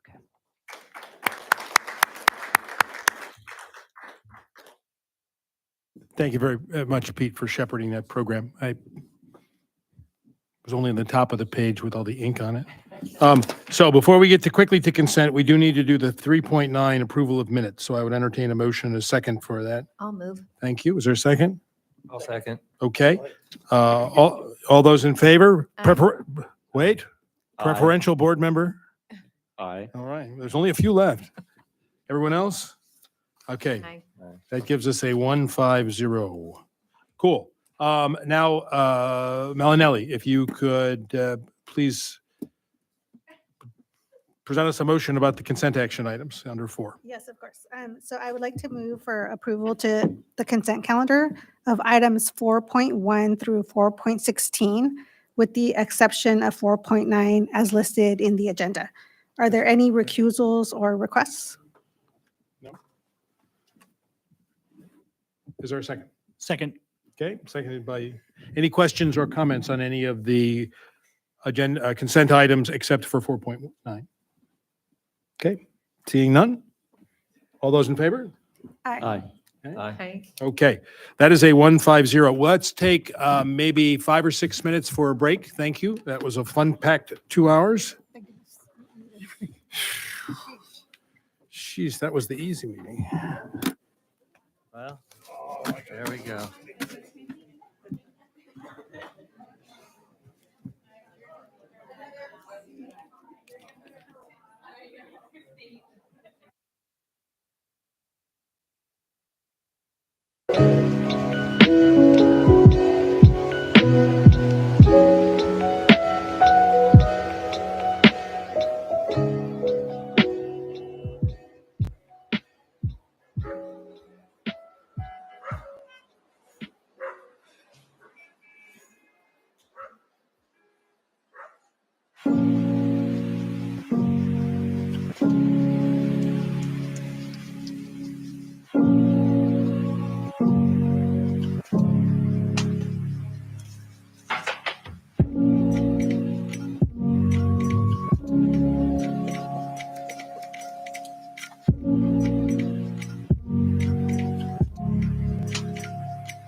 Okay. All right. Thank you all for coming back. We are on air. Good. Thank you very much for coordinating that contact information, Ms. Cox. Appreciate it. Okay. All right. So remember all that we have done 5:09 and 5:10. So out of the meat of the meeting here, 2 hours and 15 minutes in. 5.1. Is that you, Austin? I don't see an. No, I believe it's Jessica. Yep. Oh, hi, Jessica. Yes, I'm sorry. 23-15, the resolution to certify transaction with CDE for providing child care and development services. I'm sorry, I didn't see your name on there, Jessica. Hi, Go ahead. everybody. I'm Jessica Borland. I'm the coordinator of Child Development Services. And I was here last board meeting to get approval to enter into a contract with CDE for our preschool. And this is an approval to write a continued funding application. Every year we'll have to agree to reapply for our preschool funding. This approval will also act as an approval to enter into a contract if we do get the funding. So I won't have to come back and get approval if we get granted more money. So this approval will act as both writing the contract, the request, and also agreeing to go into the contract. So I'm asking for your guys' approval. Yep. Thank you. We've seen this before. Any questions from the board for Jessica? No? Okay. Any comments from the audience? You the one now. Back there, sir, in row number 6, seat 4. Mr. President, I recommend that at all future board meetings, we have a break at 8 o'clock. It seems to, like Moses, you just cleared the whole. Amen. I was just thinking we could get like a comfy Windsor Athletics chair, one of those black ones with the big cushion. We're going to get back to you soon. To have you like sit in. You guys could, if you're the only one there, you get to sit in the comfy chair, including the 3 people back in the tech table over there. Okay. With that, I would entertain a motion to approve resolution 23-15 as presented by Jessica. I'll second. That sounds like a Rich yes and a second by Mally. Okay. Any other questions or comments from the board? Okay. Starting with preferential voter number 1. Aye. Aye. And all the rest of 5 of us? Aye. Wait, Aye. Any nays? Oh, That- roll call? It's a roll. Oh, it's a roll call. Excuse me. Bill Adams. Yes. Stephanie Amard. Yes. Paul Cogorno. Yes. Malinali Lopez. Rich Carnation. Yes. Jackson Caligari. Yes. Thank you for keeping me on the straight and narrow, trustee Ahmad. Item 5.2, thank you, Jessica, appreciate it. Consideration of approval of resolution 23-12, Apple lease for IMAX for Arete Media Academy. Somewhat of a companion for 23-13. So if perhaps you can cover them both, and we'll have two separate votes on the resolutions. But I noted that they are very similar. It's strange because one's for 30 and one's for 33, but they're both for $13,000. Correct. Okay, go ahead.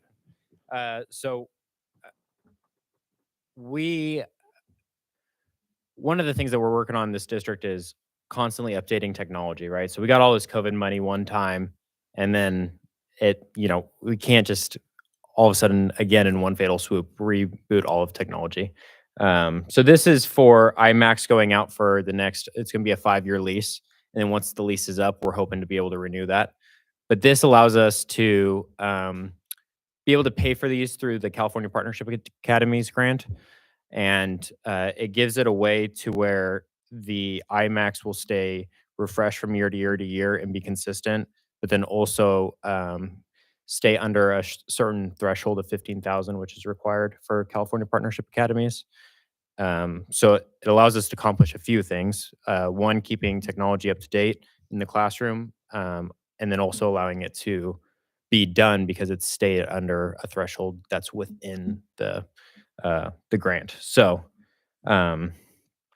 this is also in Prop 98 funding. So I feel comfortable with bringing a lease that would be a 5-year lease ongoing, because the chances of Prop 98 being ongoing funding is very high. So, and then this is for both of them. So one of them, 23-12 is for the Arete Academy.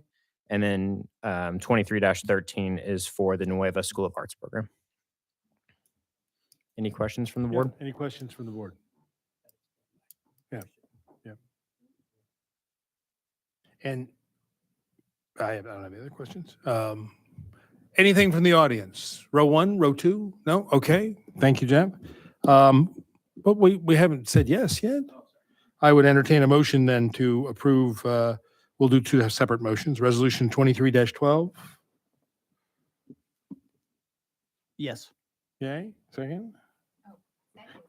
Second. Okay. That would be a roll call vote then, please, Ms. Cox. Bill Adams. Yes. Stephanie Ahmad. Aye. Paul Cagano. Yes. Marlon Holly Lopez. Yes. Rich Carnation. Yes. Jackson Caligari. Yes. Okie dokie.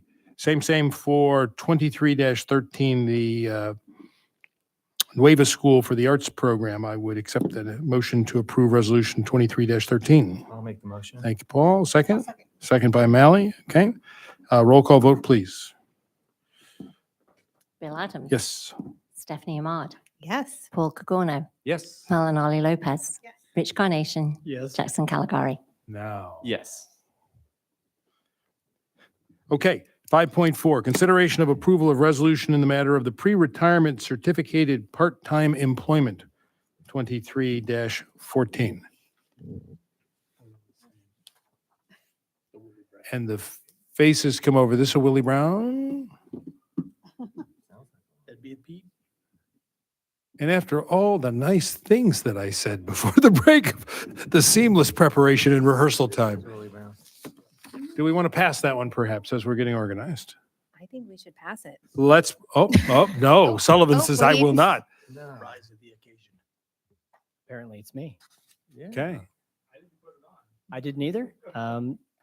So, Well, should we pass Oh, wait a it? minute. I did not. so I let's, didn't post this. let's pass it. I want to double check that it is not a time sensitive thing we need to work on this month. We need to revisit it in our meeting.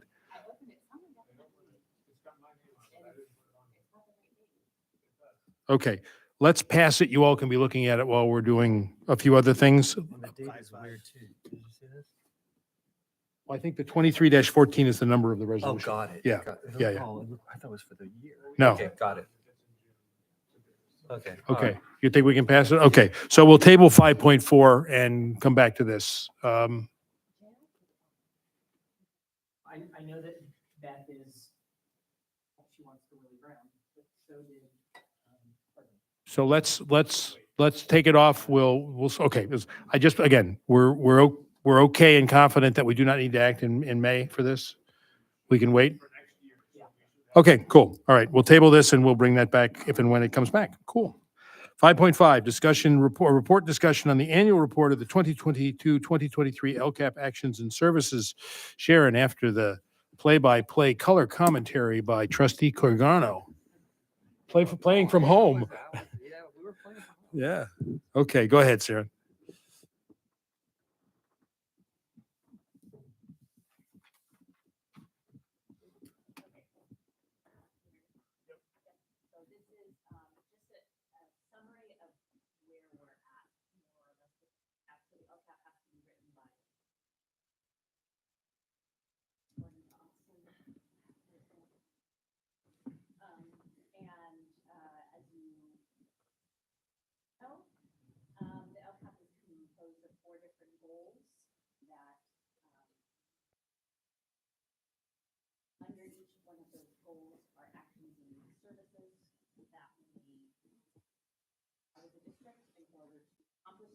Sure.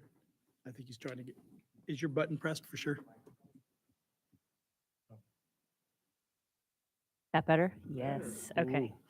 You had your teacher voice on. Has- So under each goal are actions and services, and those actions and services are tied to funding that we allocate for each goal.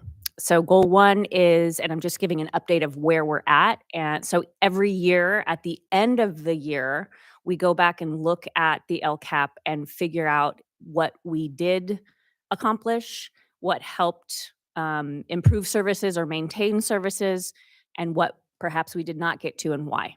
So goal 1 is to provide a rigorous curriculum based on the California Common Core state standards to maximize student progress and achievement. There's 17 actions and services to support goal 1. This is the most robust goal. 14 of those 17 actions and services resulted in maintaining or increasing services, which we'll see in the next couple slides. 3 of them were not implemented.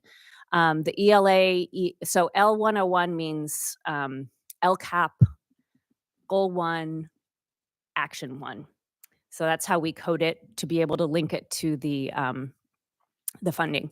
So ELA, or English Language Arts, English Language Development, PD, was not performed this year robustly because we are actually reviewing our current ELA curriculum at many of our sites, and we're looking for a brand new K through 12 ELD curriculum. So we didn't want to do a ton of PD on something that we were going to replace. The EdTech integration TOSA, or teacher on special assignment, we don't need that anymore. That was written right at the beginning of the 3 years. And we have added people to our IT department, so we didn't need to have a teacher on special assignment for that. And then the Action 13, after school supervised homework lab. We don't have staff or transportation for this, so we did not do it. Before you get, unlike the other 2, would that still be an aspiration that would be a good thing to try and accomplish when we got staff and or transportation or both? Yes. Okay, thank you.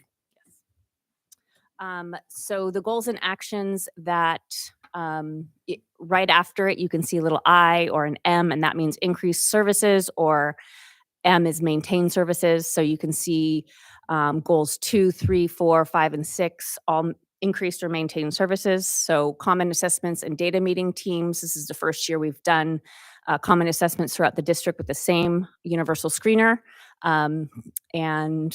Let's see, math PD, we had 2 math TOSAs, which are math teachers on special assignment, who did a significant amount of work with Brooks Elementary, Windsor Middle School. And then we had a 3rd one, but she left the district and we were not able to replace her.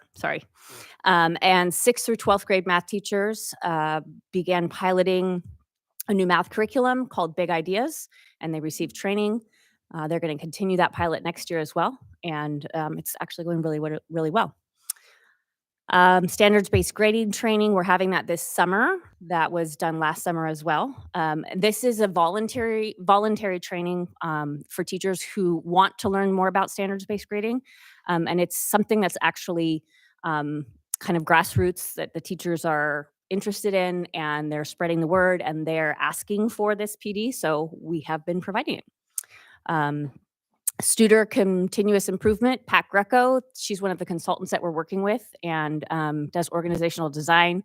She's the one that helped us with the 4 pillars and kind of redesigning our LCAP process. So definitely increased services there. And then designated and integrated English language development, coaching, and training. We have that ongoing with a consultant named Julie Salcedo.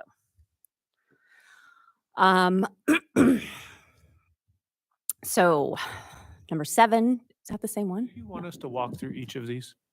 Do you want us to go through each? I've looked at the slides. And That's what I'm familiar with it. wondering. For me, I'll defer to the consensus of my colleagues. I've gone through all of them. All right, maybe. I mean, I would only say like if it feels like it's something important to you to share, but we've gone through them. I'd be interested on things to emphasize, sort of not do more of, where we came across opportunities to reimagine. I think 15 is Okay. huge, right?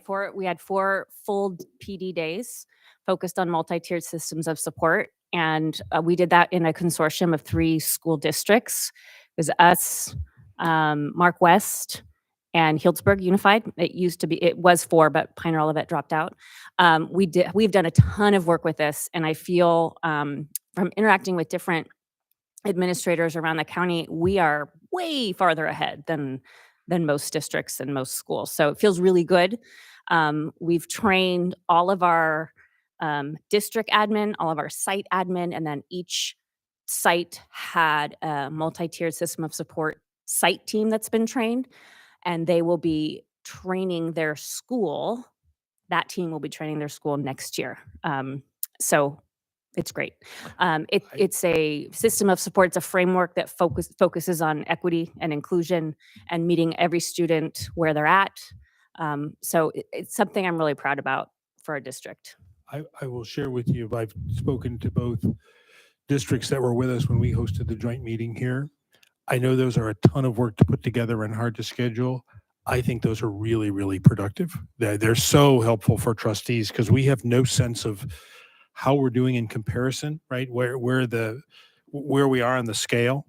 And like I said, since we had that here and just with the facility that we have to use, right? So the extent that we can do that on this, but other things occasionally where you think there's a value of an economy of scale, bringing on partners, both for the professional part of it, but also then bringing their governance team members in, I would certainly encourage that because both of those groups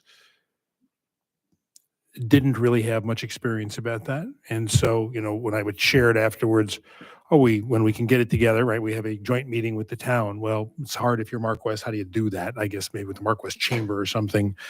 Healdsburg, it depends very much on personalities up there, I guess, like everywhere. But so where it's sort of a norm or it's like, hey, yeah, that'd be good. We try a joint meeting.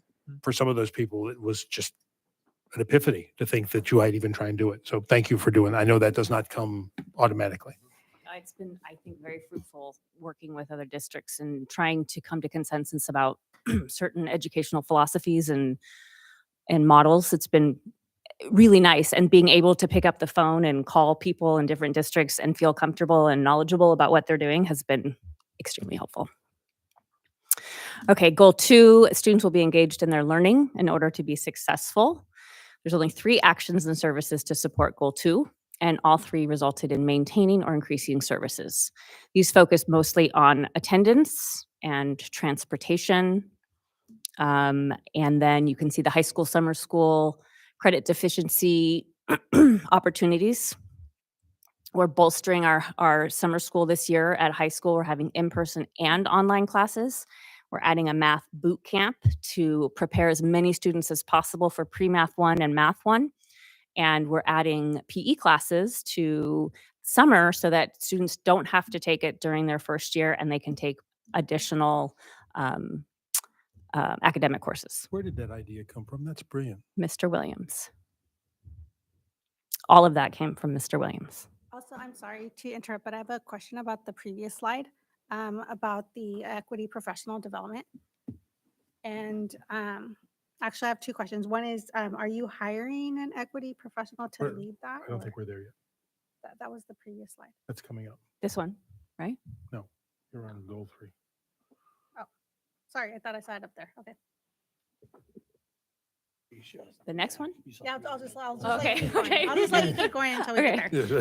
Good, So, good tip, though. All right, The you're, prep- you're seeing, you're going. She's ahead. leading Okay. you. There you go. Okay. Good job. Good leadership. Okay. Goal 3 is to create and maintain optimum learning and working environments for students and staff.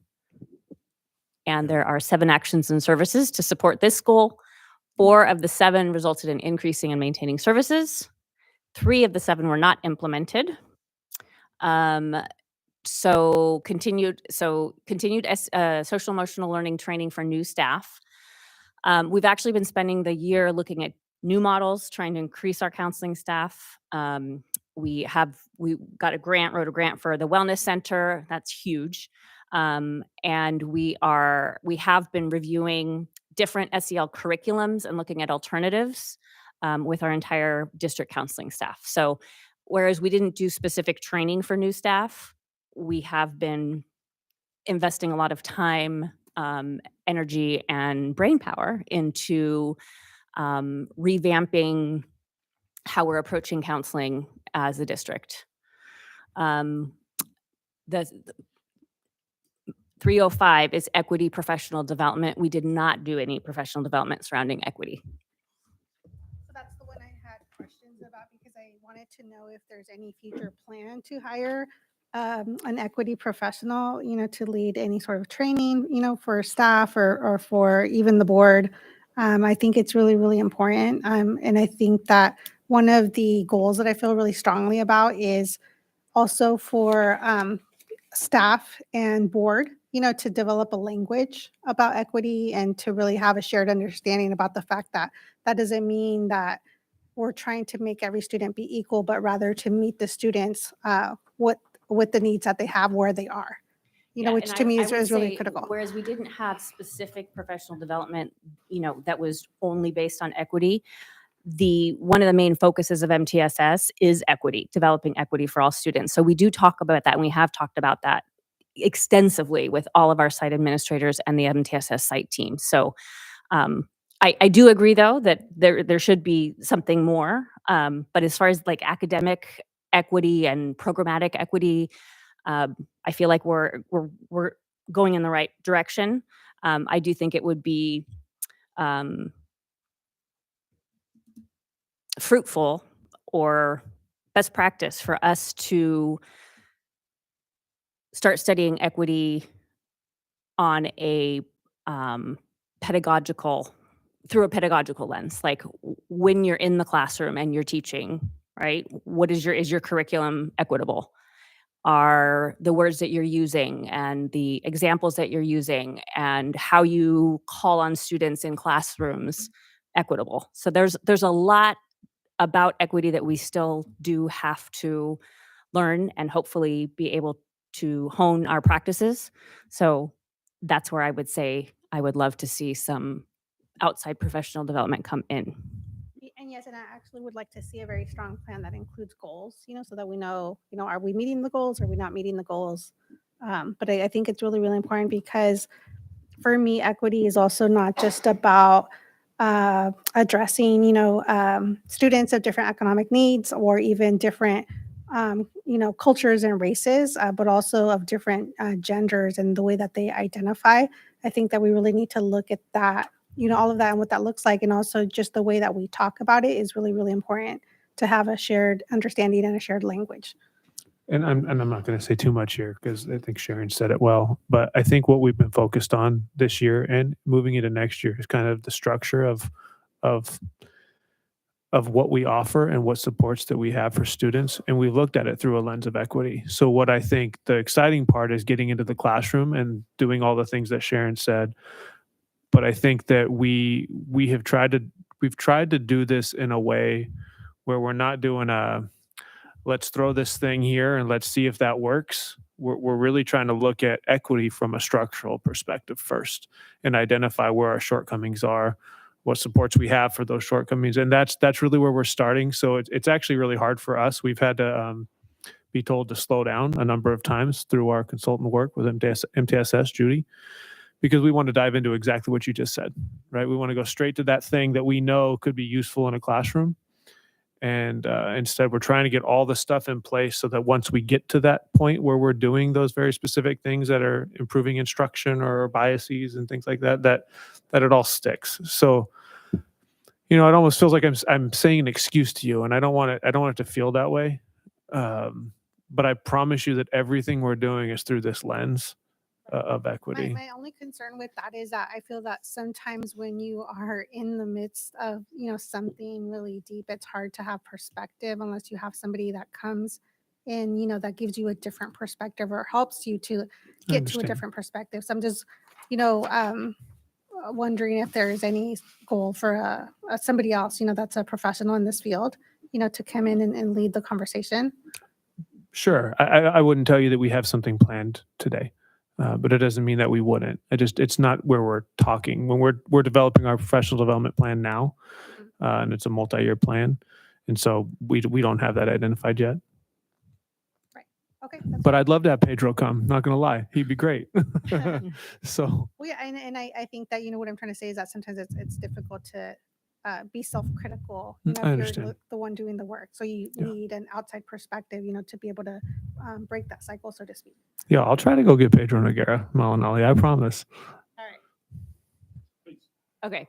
The last one we did not get to was Portrait of a Graduate. And that was, I know that was an extremely difficult decision for Superintendent Decker.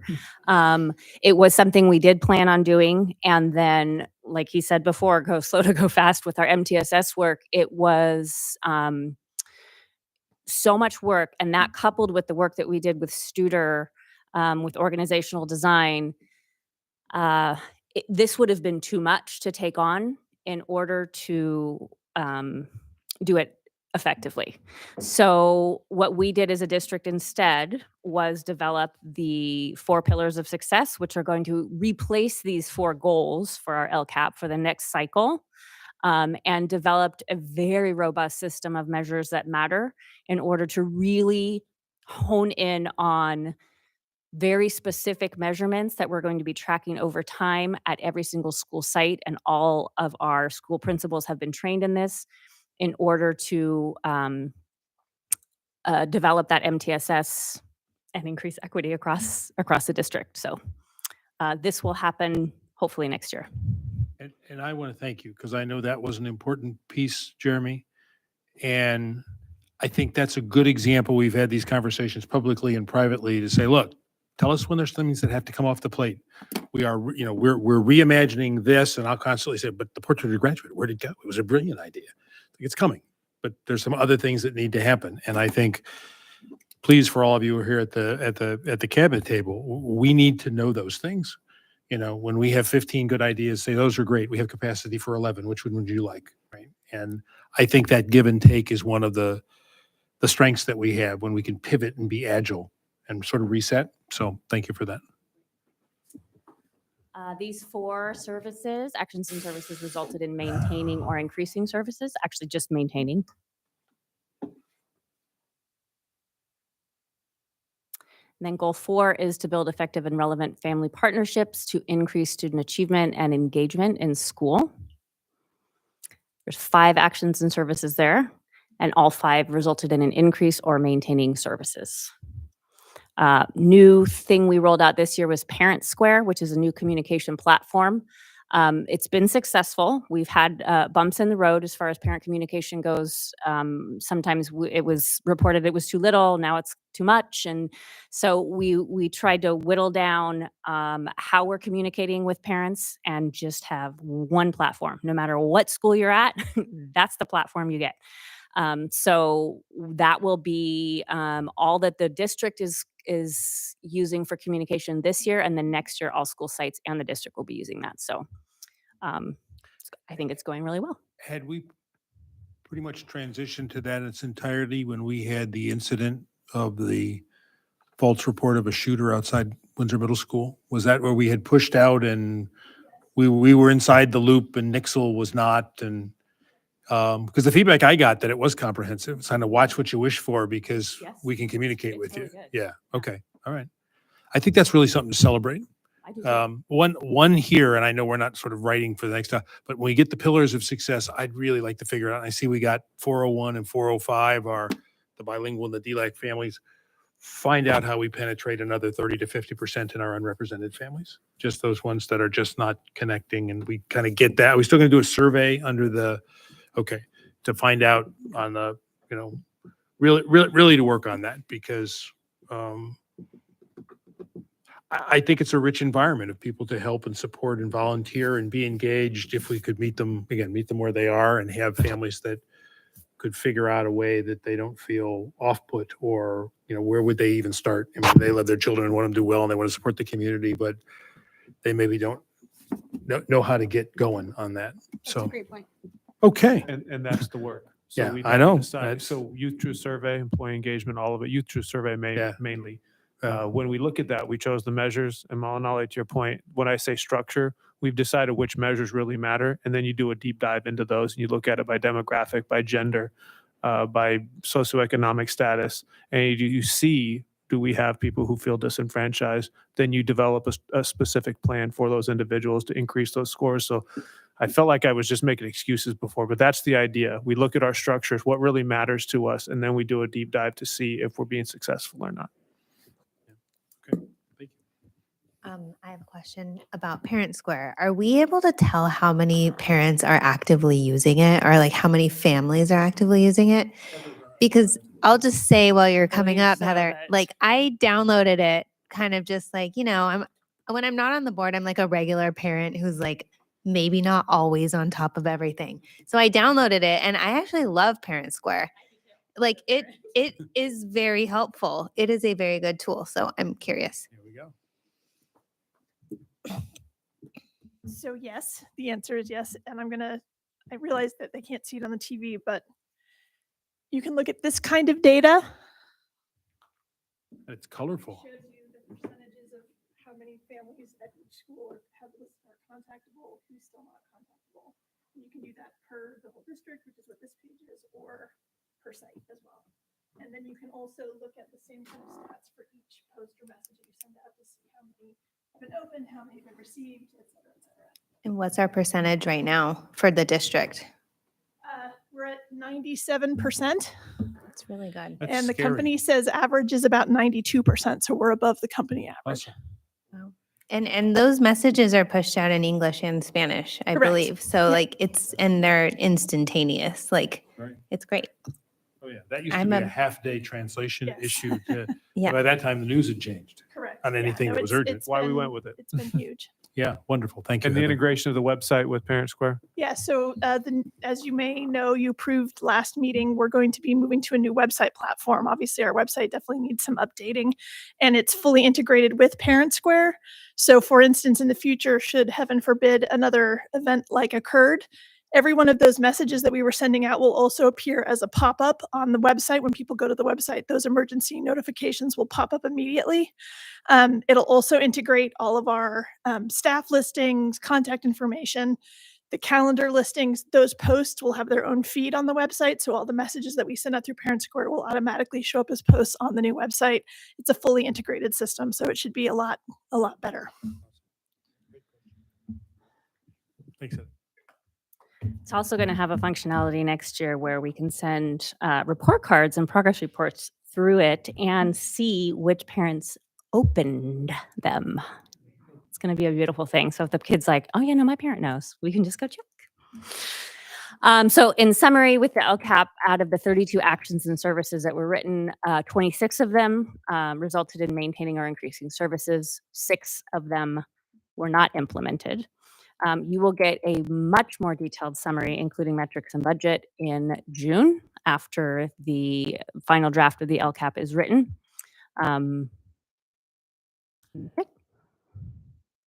From the board. Thank you. We sort of peppered you throughout. So, That's okay. no? Brother Hardy? 2 thumbs up you got. All right, thank you very much.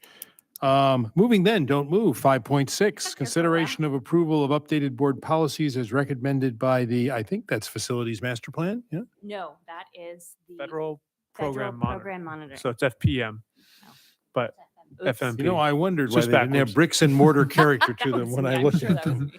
Go ahead. I was. That's Yeah, utilization. So FPM was the lovely process we got to participate in at the very beginning of the school year via the federal government. It was an audit, basically, of all of specific policies. And via that audit, we had some suggestions and requests on updating board policy, specifically for PE, absences and excuses, and uniform complaint procedures. There's a few more on there. We get the updates from Gamut, and then I read my sections and compare them and see what we need to update in our current board policy. I make the changes. I send it on to the board. The board has a mini committee. I believe you've reviewed all of these, and then you adopt them. Yeah, that's what I was going to add is that Malinali and I are on this year's policy subcommittee. So we met a week ago and did another review of these policies. The edits to these are pretty straightforward. I think they're kind of legally required. So we really just had a second set of eyes on them and they all look good.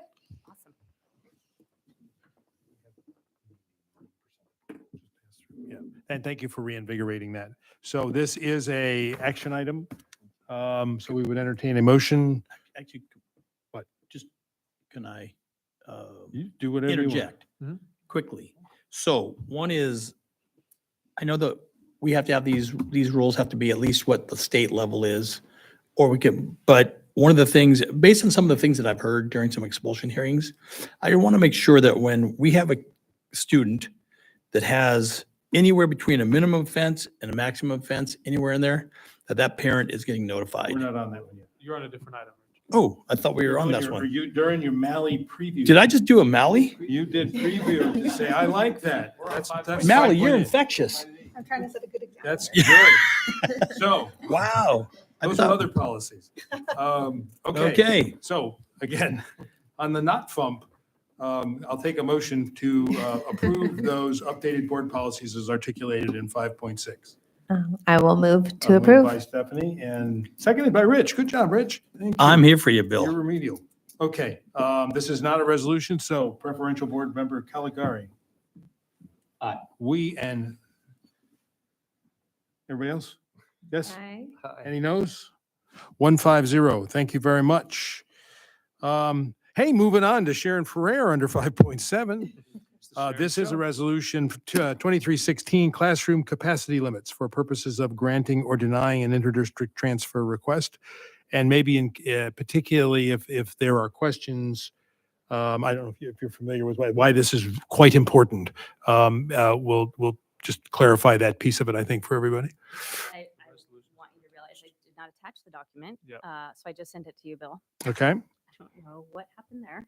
That was attached the first time. Okay, When I'm we like- went through it, Bill, that was on there. Yep. Yep. So I'm not sure how that happened. Just as an aside, this is different than classroom capacity and teacher and student impacts like we heard from some of the comments over there. This is an internal control that we can put in place to the extent that we can to use in interdistrict transfer decisions. So That's a perfect clarification. That's I why love we it. have it. You explained it to me Just for really that. good last week. Yeah. I don't have No, that's it. Yeah. It gives us control over our interdistrict transfers. Right. So basically, if interdistrict transfers are going to bump up or push us over our maximum class limit, we can say no. We can say no, don't have to. It gives us the right to. And I think that's what should be noted. Do you need a motion? We do. I'll make a motion. We approve this. Rich, second. I'll second. Thank you, Mally. This is a resolution number 23-16. Ms. Cox. Bill Adams. Yes. Stephanie Ahmad. Yes. Paul Cagano. Yes. Malinali Lopez. Rich Carnation. Yes. Jackson Caligari. Yes. Okay. It's the Sharon show. You're adding cleanup to your own agenda. Okay, now, Rich, 5.8, consideration approval of the WUSD 6 through 12 behavioral matrix. Thank you for this. This was really very interesting. And so I think you have some questions. Why don't you tee it up for us? Okay. We go through the process too, Sharon, Absolutely. like how this came about. all. Yeah, absolutely. So we have, we're trying to really clean up our systems in the district and really make sure that between every single school site, systems and policies articulate with one another. So we noticed that there was not a solid system of clear like ed code violations and how we handle them as a district that was the same on the school sites. So we sat down with all the principals from the 6 through 12 school sites and started just going through everything one by one and figuring out, okay, what would be the minimum offense? How are we all agreeing to handle it? What's the intermediate offense look like? And what would the maximum offense look like? Like what would the consequence to that be? What we're also doing, so this took many meetings because we all had to come to consensus about what we thought was appropriate and best served our students. After we did that, we sent it to legal and they vetted it and gave it back to us, and then we cleaned it up, and we're here now. What we also are doing is taking this and we are matching it to our student information system, where we keep track of all of the discipline and the guidance and whatnot, so that we have a system that we can use when we are measuring student violations in specific areas, specific times of day, specific violations, and we're able to use that data to better inform how we are responding to it. Hence, MTSS in the behavioral way. So this took a lot of work. It might not look like a lot of work, but I mean, this basically took all year. So our next step, if you guys approve this, is to publish it on our website so that we can be fully transparent as to, look, if this happens with your student, these are the consequences. This is not something that we just pick and choose what the consequences are. We treat everyone exactly the same. So we would like to have it on our website. We would like to have it easily accessible to all parents so that questions can be answered, and we will translate this into Spanish as well. So something that I feel really highlights the collaborative culture that we have in our district, and it's been a great project. We're going to do the same thing for TK5. Obviously, the way we respond will be a little bit different. There's some legal ramifications that we have to change, but so for now, we've got the 612 done.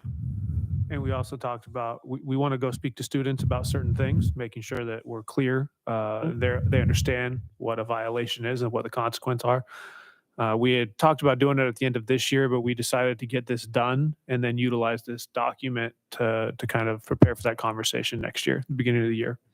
Good. You asked the first pre-question, trustee, so why don't you go ahead, Rich?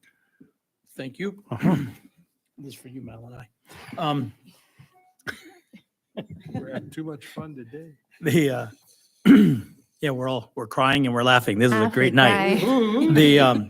So on this thing, what I didn't notice, it could be in there, but is, and because I've heard it a few times, I think we've all had it, is that if a student gets anything, and now that we have 97% coverage with that program, if a student gets anything, I noticed that in some of these, there's quite a matrix for those people at home that are listening, where some of them talk about parental, information, whatever. I would say that if a student is getting anything from the minimum to the maximum, that parent is notified. Oh yeah, every time. Okay, I didn't see it, but I want to make sure that that is. There's a difference between notified and a parent conference, though. So No, they're right. always notified. Okay, got it. Help us understand what that distinction is then. Parent conferences, you got all hands on deck from the school site. You're bringing everybody in, parent, student. We're going to probably have principal, vice principal, counselor. I mean, this is a conference where we're doing something different. Parent notification, we're saying, hey, Johnny did this. You need to know it. Here's the ramifications at school. You know, having that conversation. Just it's a different. So I would suggest maybe to Rich's point, if I might, add that in text at the beginning before the first pair. Maybe make that like the last pair. For every violation, there will be any conduct on this, there will be a parent notification. And the So it's reason clear. why is because And that's also something just to qualm you a little bit. When in Aries, when the student has this type of violation, we put the violation in, we put in the consequence, and then we put in our administrative actions, and parent notification is always one of them. Always, always, always. Okay. So there is data around that. And is there a way to make sure that we know that the parent got it? Maybe with that other program. They would could. have to have gotten it in order for us to put parent notified, because that means a phone call. Got it. Okay. Like, hey, The reason why is because we do spend a lot of money and we're investing in education, everybody, a lot of the social and emotional welfare of these kids, right? And I know that when Joe Carnation got any kind of notification about Richard, there was a lot of social and a lot of emotional education going on at home. And there was never, ever any intermediate or maximum opportunities for any further notifications. So I think that that's a tool that we aren't taking full advantage of, making sure that parents know, and when that we need their help, huh? Why do you say that? Because I keep getting this reoccurring feedback from different folks, and so I think that we're probably doing a good job. But I know that if I know that's in there, then the next time I get feedback like that, I can say, hey, how are you addressing the notification on this issue? Are you got your kids' report card, right? You got their progress report card? You know what we should just clarify? So these are more aspirational things But that I think it's actually important to note, if a teacher does some of these things, right? There's a disruption in class and the teacher says, you're disrupting my class. We're not necessarily notifying the parent. Once it gets to an administrator, they're going to get notified. So there might be a disconnect between that conversation.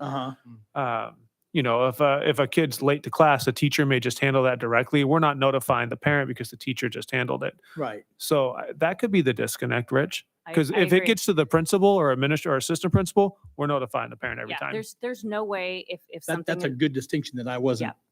And I would even say out on recess, right? If the recess, if there's stuff going on at recess and the yard duties take care of it, they're not necessarily going to notify parents. If they had to notify parents of everything that happened at recess, we would never get anything done. And this is good because that actually gets to a principle that I wanted to discuss too. And that is, when I was growing up, administrators and teachers seemed to have, and I want to make sure that we're not going away from this completely, they had discretion. So in other words, if you're an in-tune teacher, administrator, and you have a good relationship with Malinali, and just as an example, and you know Malinali's life, you know what's going on, and then Malinali, maybe she slips up and does something she wasn't supposed to do, and a teacher who knows Malinali can have a corrective discussion with Malinali, and it gets fixed right there. It doesn't need to go to the parents and everybody else about stuff, because it was just, I mean, dude, we're kids do silly things, and sometimes they don't know it's silly till after someone points it out. So I don't want there to be the rules to be so hard and fast that the teachers and administrators can't also follow the principle that's attached to this. I want to make sure that there's some discretion amongst administrators and them, so they just don't go, and I'm sorry, you know, I want to make sure that our district, oh, this is just me, so maybe I don't have. No, actually, I have a related comment when you're done. Okay, so anyhow, I want to wrap it up because I don't want to be long, but I want to make sure we have discretion to where we can do what's best for the kids. Everybody wants to do what's best for the kids, but sometimes what's best as a principal, adhering to a principle, not necessarily a hard and fast rule. So that was just that. And the reason why I get that is because when you start looking at these different violations, you have assault, bullying, So it says including electronic acts. So, you know, for me, I'd say, well, what if it's Saturday and I'm calling my buddy and I'm saying, hey, ding dong, right? What are you doing? And somebody goes, oh man, he was bullying me and called me a ding dong or something, right? I mean, when a parent was talking earlier, as the last name Carnation, I had everything thrown to me and we didn't have electronic stuff back then. Kids actually had guts. They'd call me names to my face.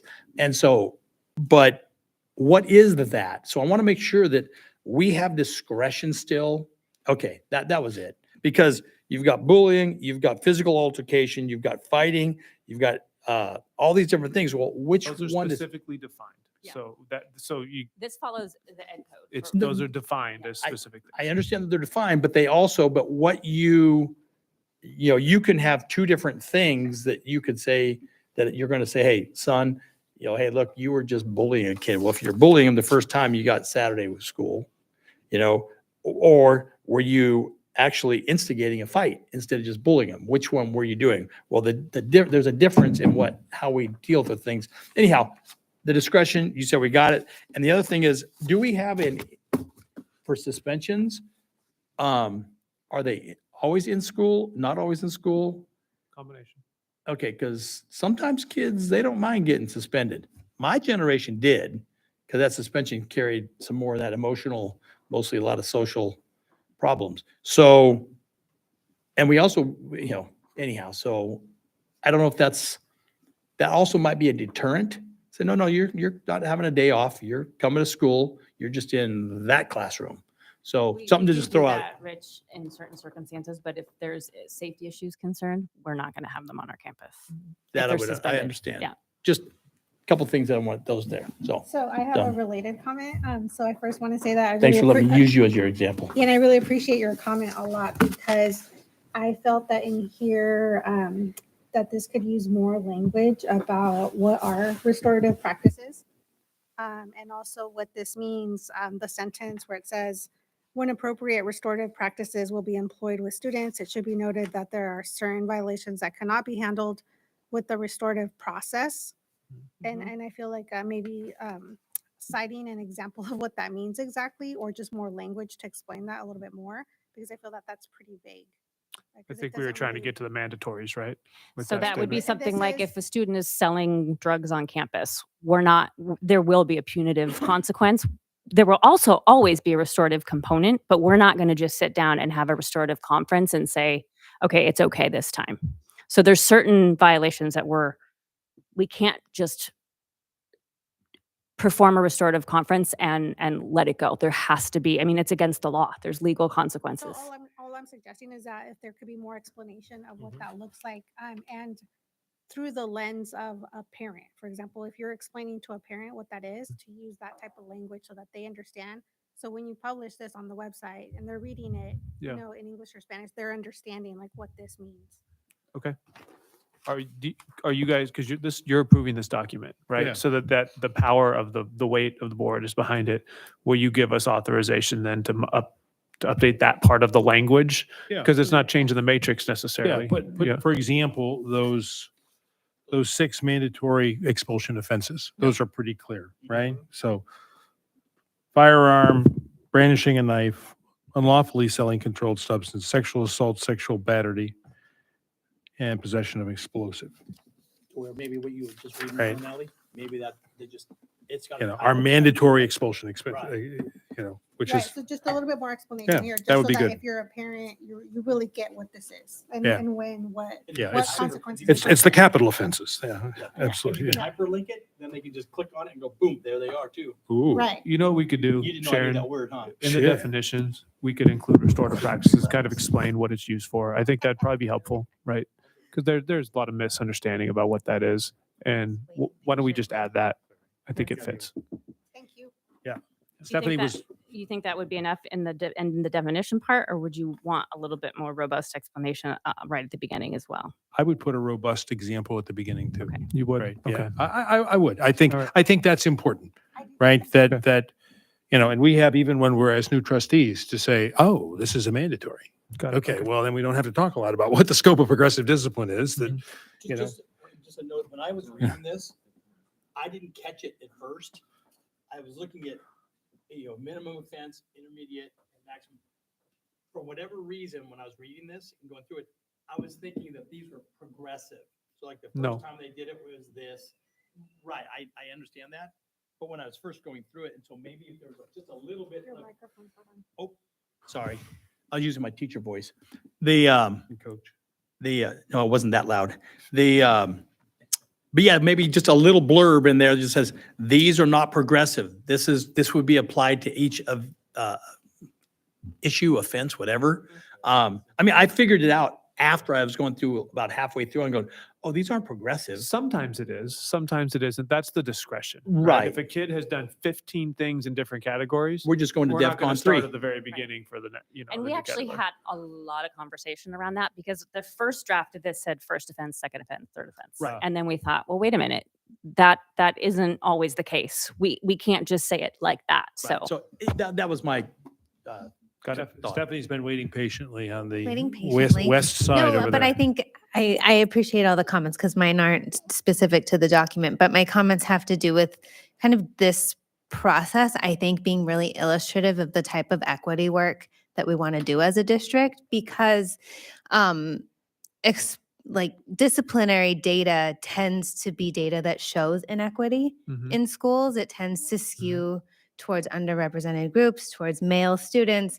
And so I think this, if we had someone come in, they would say, this is where you need to start, right? And so I think this is kind of one of those self-reflection things where you think, well, where can we start? What can we do to be transparent and say, this is, define everything as best as you can. And I'm sure this document will evolve probably over time. But it looks really, I think it's really great.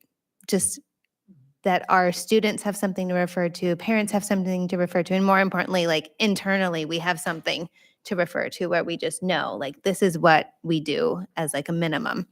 Was it, without sharing too much, was it an eye opener amongst the administrators, their colleagues, and you all that there was, perhaps a variety of lenses and perspectives on these kind of things? Absolutely. Yeah. And think about how that is. it's a huge part of why it took us so long Yeah, because we had to come to consensus on a lot of things and we had to be really open and honest about possible inequities or biases that we had. And so we wanted a document that was totally transparent and showed, if you do this, it has nothing to do with who you are as a person. If you commit this violation, these are the consequences, and kind of taking the emotion out of it. Yeah, thank you for sharing that piece. Any other questions or comments about this? This is an action item, I think, for us to approve. We've had couple different things. The adding of parent notification, I think, is an express statement, goes those examples. If you're comfortable, Mally, with let's list the mandatory expulsions as an example. These are the 5 or 6 horribles that get you, Do you want it ejected. brought back on a consent basis next time or just make the changes and you trust it? Yeah, I think we're good. Okay. If you, when you're scrubbing it one more time, if there's something else that, you tightens it up more, that'd be great. We can see it again. We do have 2 regular meetings in June, so. Okay. One more quick question. yes, ma'am. Is this Jackson? Is this your last meeting? Mm-hmm. I was going to say, I think this is my So last. this is your try last as chance well. to comment. Oh, Do yeah. you have want- anything do you to wanna care about the add? I mean, students? I'm Thank not you. Yeah. next to you, but this is my way of like being next to you and like, hey, what are your thoughts about this if you have any? No pressure. Student behavior is an interesting one to comment on because I do agree that a lot of the times the more we take into it, the more we open ourselves up to, well, this person isn't that type of person or this person is that type of person. And I think a lot of the time students at Windsor High School, a lot of the time we've rolled in new dress code. It's kind of come in and out about what colors you can wear. And a lot of times I'll be asking friends like, is this the shade of blue that I can wear? And they'll be like, you know what? It's not, you don't have to worry about that. But other kids do. And a lot of that comes down to the perception of what people are wearing that color for. I mean, obviously, a UCLA sweatshirt is blue and maybe not a shade of blue that I should be wearing on campus. And I think that gets shot around the way that that's applied to students is different. So I do like the idea of taking emotion out of it. I'd love to say that we should view everything in context. And I know that we do, but when we view things in context, I do think that we're adept to use our heuristics or our biases in applying that context. So I think that the more that we can make it very And as long as we're pushing out to students, say this is what happens to everybody, and say that just because you're this doesn't mean that you get special privilege. Just because you're that doesn't mean that you get special privilege. Will help a lot of students to think that they're not being treated unfairly. I mean, that may stay, but at least you can say, hey, you did this, so you get this. But if somebody else did that, they'd get that too. And as long as we continue to do that, hopefully that solves some of the issues of students feeling like this policy is not for every student. We think that our rules need to be applied equally. I mean, I know that that's what we're doing. So this is more of just like a thumbs up essentially, but that's something that we want to keep our eyes on. And I appreciate that, because if we're not communicating the perception correctly or it's misperceived, that is a problem I think we have to own, right? So, and in the implementation of this, that's sort of the next phase to say, I almost wish we could record certain parts of when we have an expulsion hearing, because we'll say, all right, yep, here it is. It's within the four corners of this. Now, let's just look at this now, the lens of what's the last 6, 12, 24 months of this student's life been like? You know, can we find some reason to apply some discretion on here or some clarity, right? Then we personalize it once we kind of say, oh yeah, they're in this box and they're there. Now, we can use a little wisdom and compassion too. Yeah, good. Any other questions about this? This has, I think, been very helpful. I hope our feedback has been helpful for you all. Okay, so I would entertain a motion then. This is not and when do you think we'll see the TK5? Oh. Before school? Oh. Okie dokie. Got it. Yeah, I'm not criticizing. The only reason I ask is because I have a TK5 teacher in my household, and Paul has shared very poignantly, I think, the challenge of what do you do when some of these suspension and expulsion tools aren't available for younger students, right? And we will be working next year with the behavioral part of the MTSS. So Okay. really digging deep and designing some strategic systems to help improve behavior and also streamline the discipline process. Right. TK5. This age group, Bill, was probably a little easier. That younger group, you know, at what point does a little booger, when the does flicks a booger, you know, how do you take care of that? Right. Yeah. Okay. So, I'm sorry, I wasn't sure if I understood. Are we seeing this document again or no? You guys said no. No. I think no. We're just gonna have to fix a couple of If you would things. like it to come back, we can bring it back on consent with the changes. It's up to you. I wanted to see it again, not necessarily for consent, but just to see it again. Just We could because send it. It helps to yeah. inform my thinking about, for Sure. example, like school expulsions and things like that. Yeah, we can Put it on absolutely consent. send That's it. why we would do it. Okay. It'll be prepared and say we've integrated it. Look Okay. at it What carefully. did you say, Bill? I'm sorry. Yeah, we'll put it on consent. Okay, so bring Yeah, it back. yeah. So That'd be great. Yeah, it's just like we do with like a second read of a curriculum thing, Okay. right? Yeah. So Thank we've given you the guidance. You'll integrate that. Cool. Thank you for that question. All right. So a motion in favor of what the heck number are we at? 5.8. I make a motion to. Thank you, Melly. Second. I'll second. Second. Thank you very much. This is not a reso. Last time preferential board member, Brother Caligari, you can vote first, sir. Aye. Hey, everybody else? Aye. Aye. All right, 150. Thank you. Well, we're almost made 9 o'clock, Sharon, as you predicted. I know we're recessing to close. Future board items. Did we have anything? We touched on a couple of things. Okay. Just as an aside, thinking about, I probably am not going to be here for the second June board meeting. I think I'm going to be up in Tahoe. I may be able to phone in. I am not sure. Let's talk on the 15th, because I see that there was the July 31st, August 1st retreat. I don't know if you want us as trustees to come to part of that like we did at Foley. Okay, but that's, so the other question was, do we want to have, particularly with Paul on board now, a separate strategy board direction conversation? Maybe that could be as we start school. I don't know. Or would you like that to inform before you have your retreat with your cabinet? Okay. How about you and I talk, and we can look at a calendar, and what I would be thinking, friends, is we'll look at sort of the latter half of 2023, because I think there may be some workshops and some things we may want to, whatever those might be, figure out how to overlay that. Okay. We have like a 15-minute break when we head back. Yeah, we'll take a 15-minute break. I'm taking orders. I'm sorry. Okay. I know you want. With that, we are going to recess back to closed session. Again, in all seriousness, Jackson, do not be a stranger. We look at great things for you. I had talked to your sister Ava, the student body president, said, we're going to figure out some way to do some alumni event. And we got food, if you'd like to come over. Yeah, we got food from the backyard. So it's only 7.5 minutes. Yeah. All right. Thank you very much. Through 9:17. Yeah, and we are recessing back. I love you, Jackson. Yeah.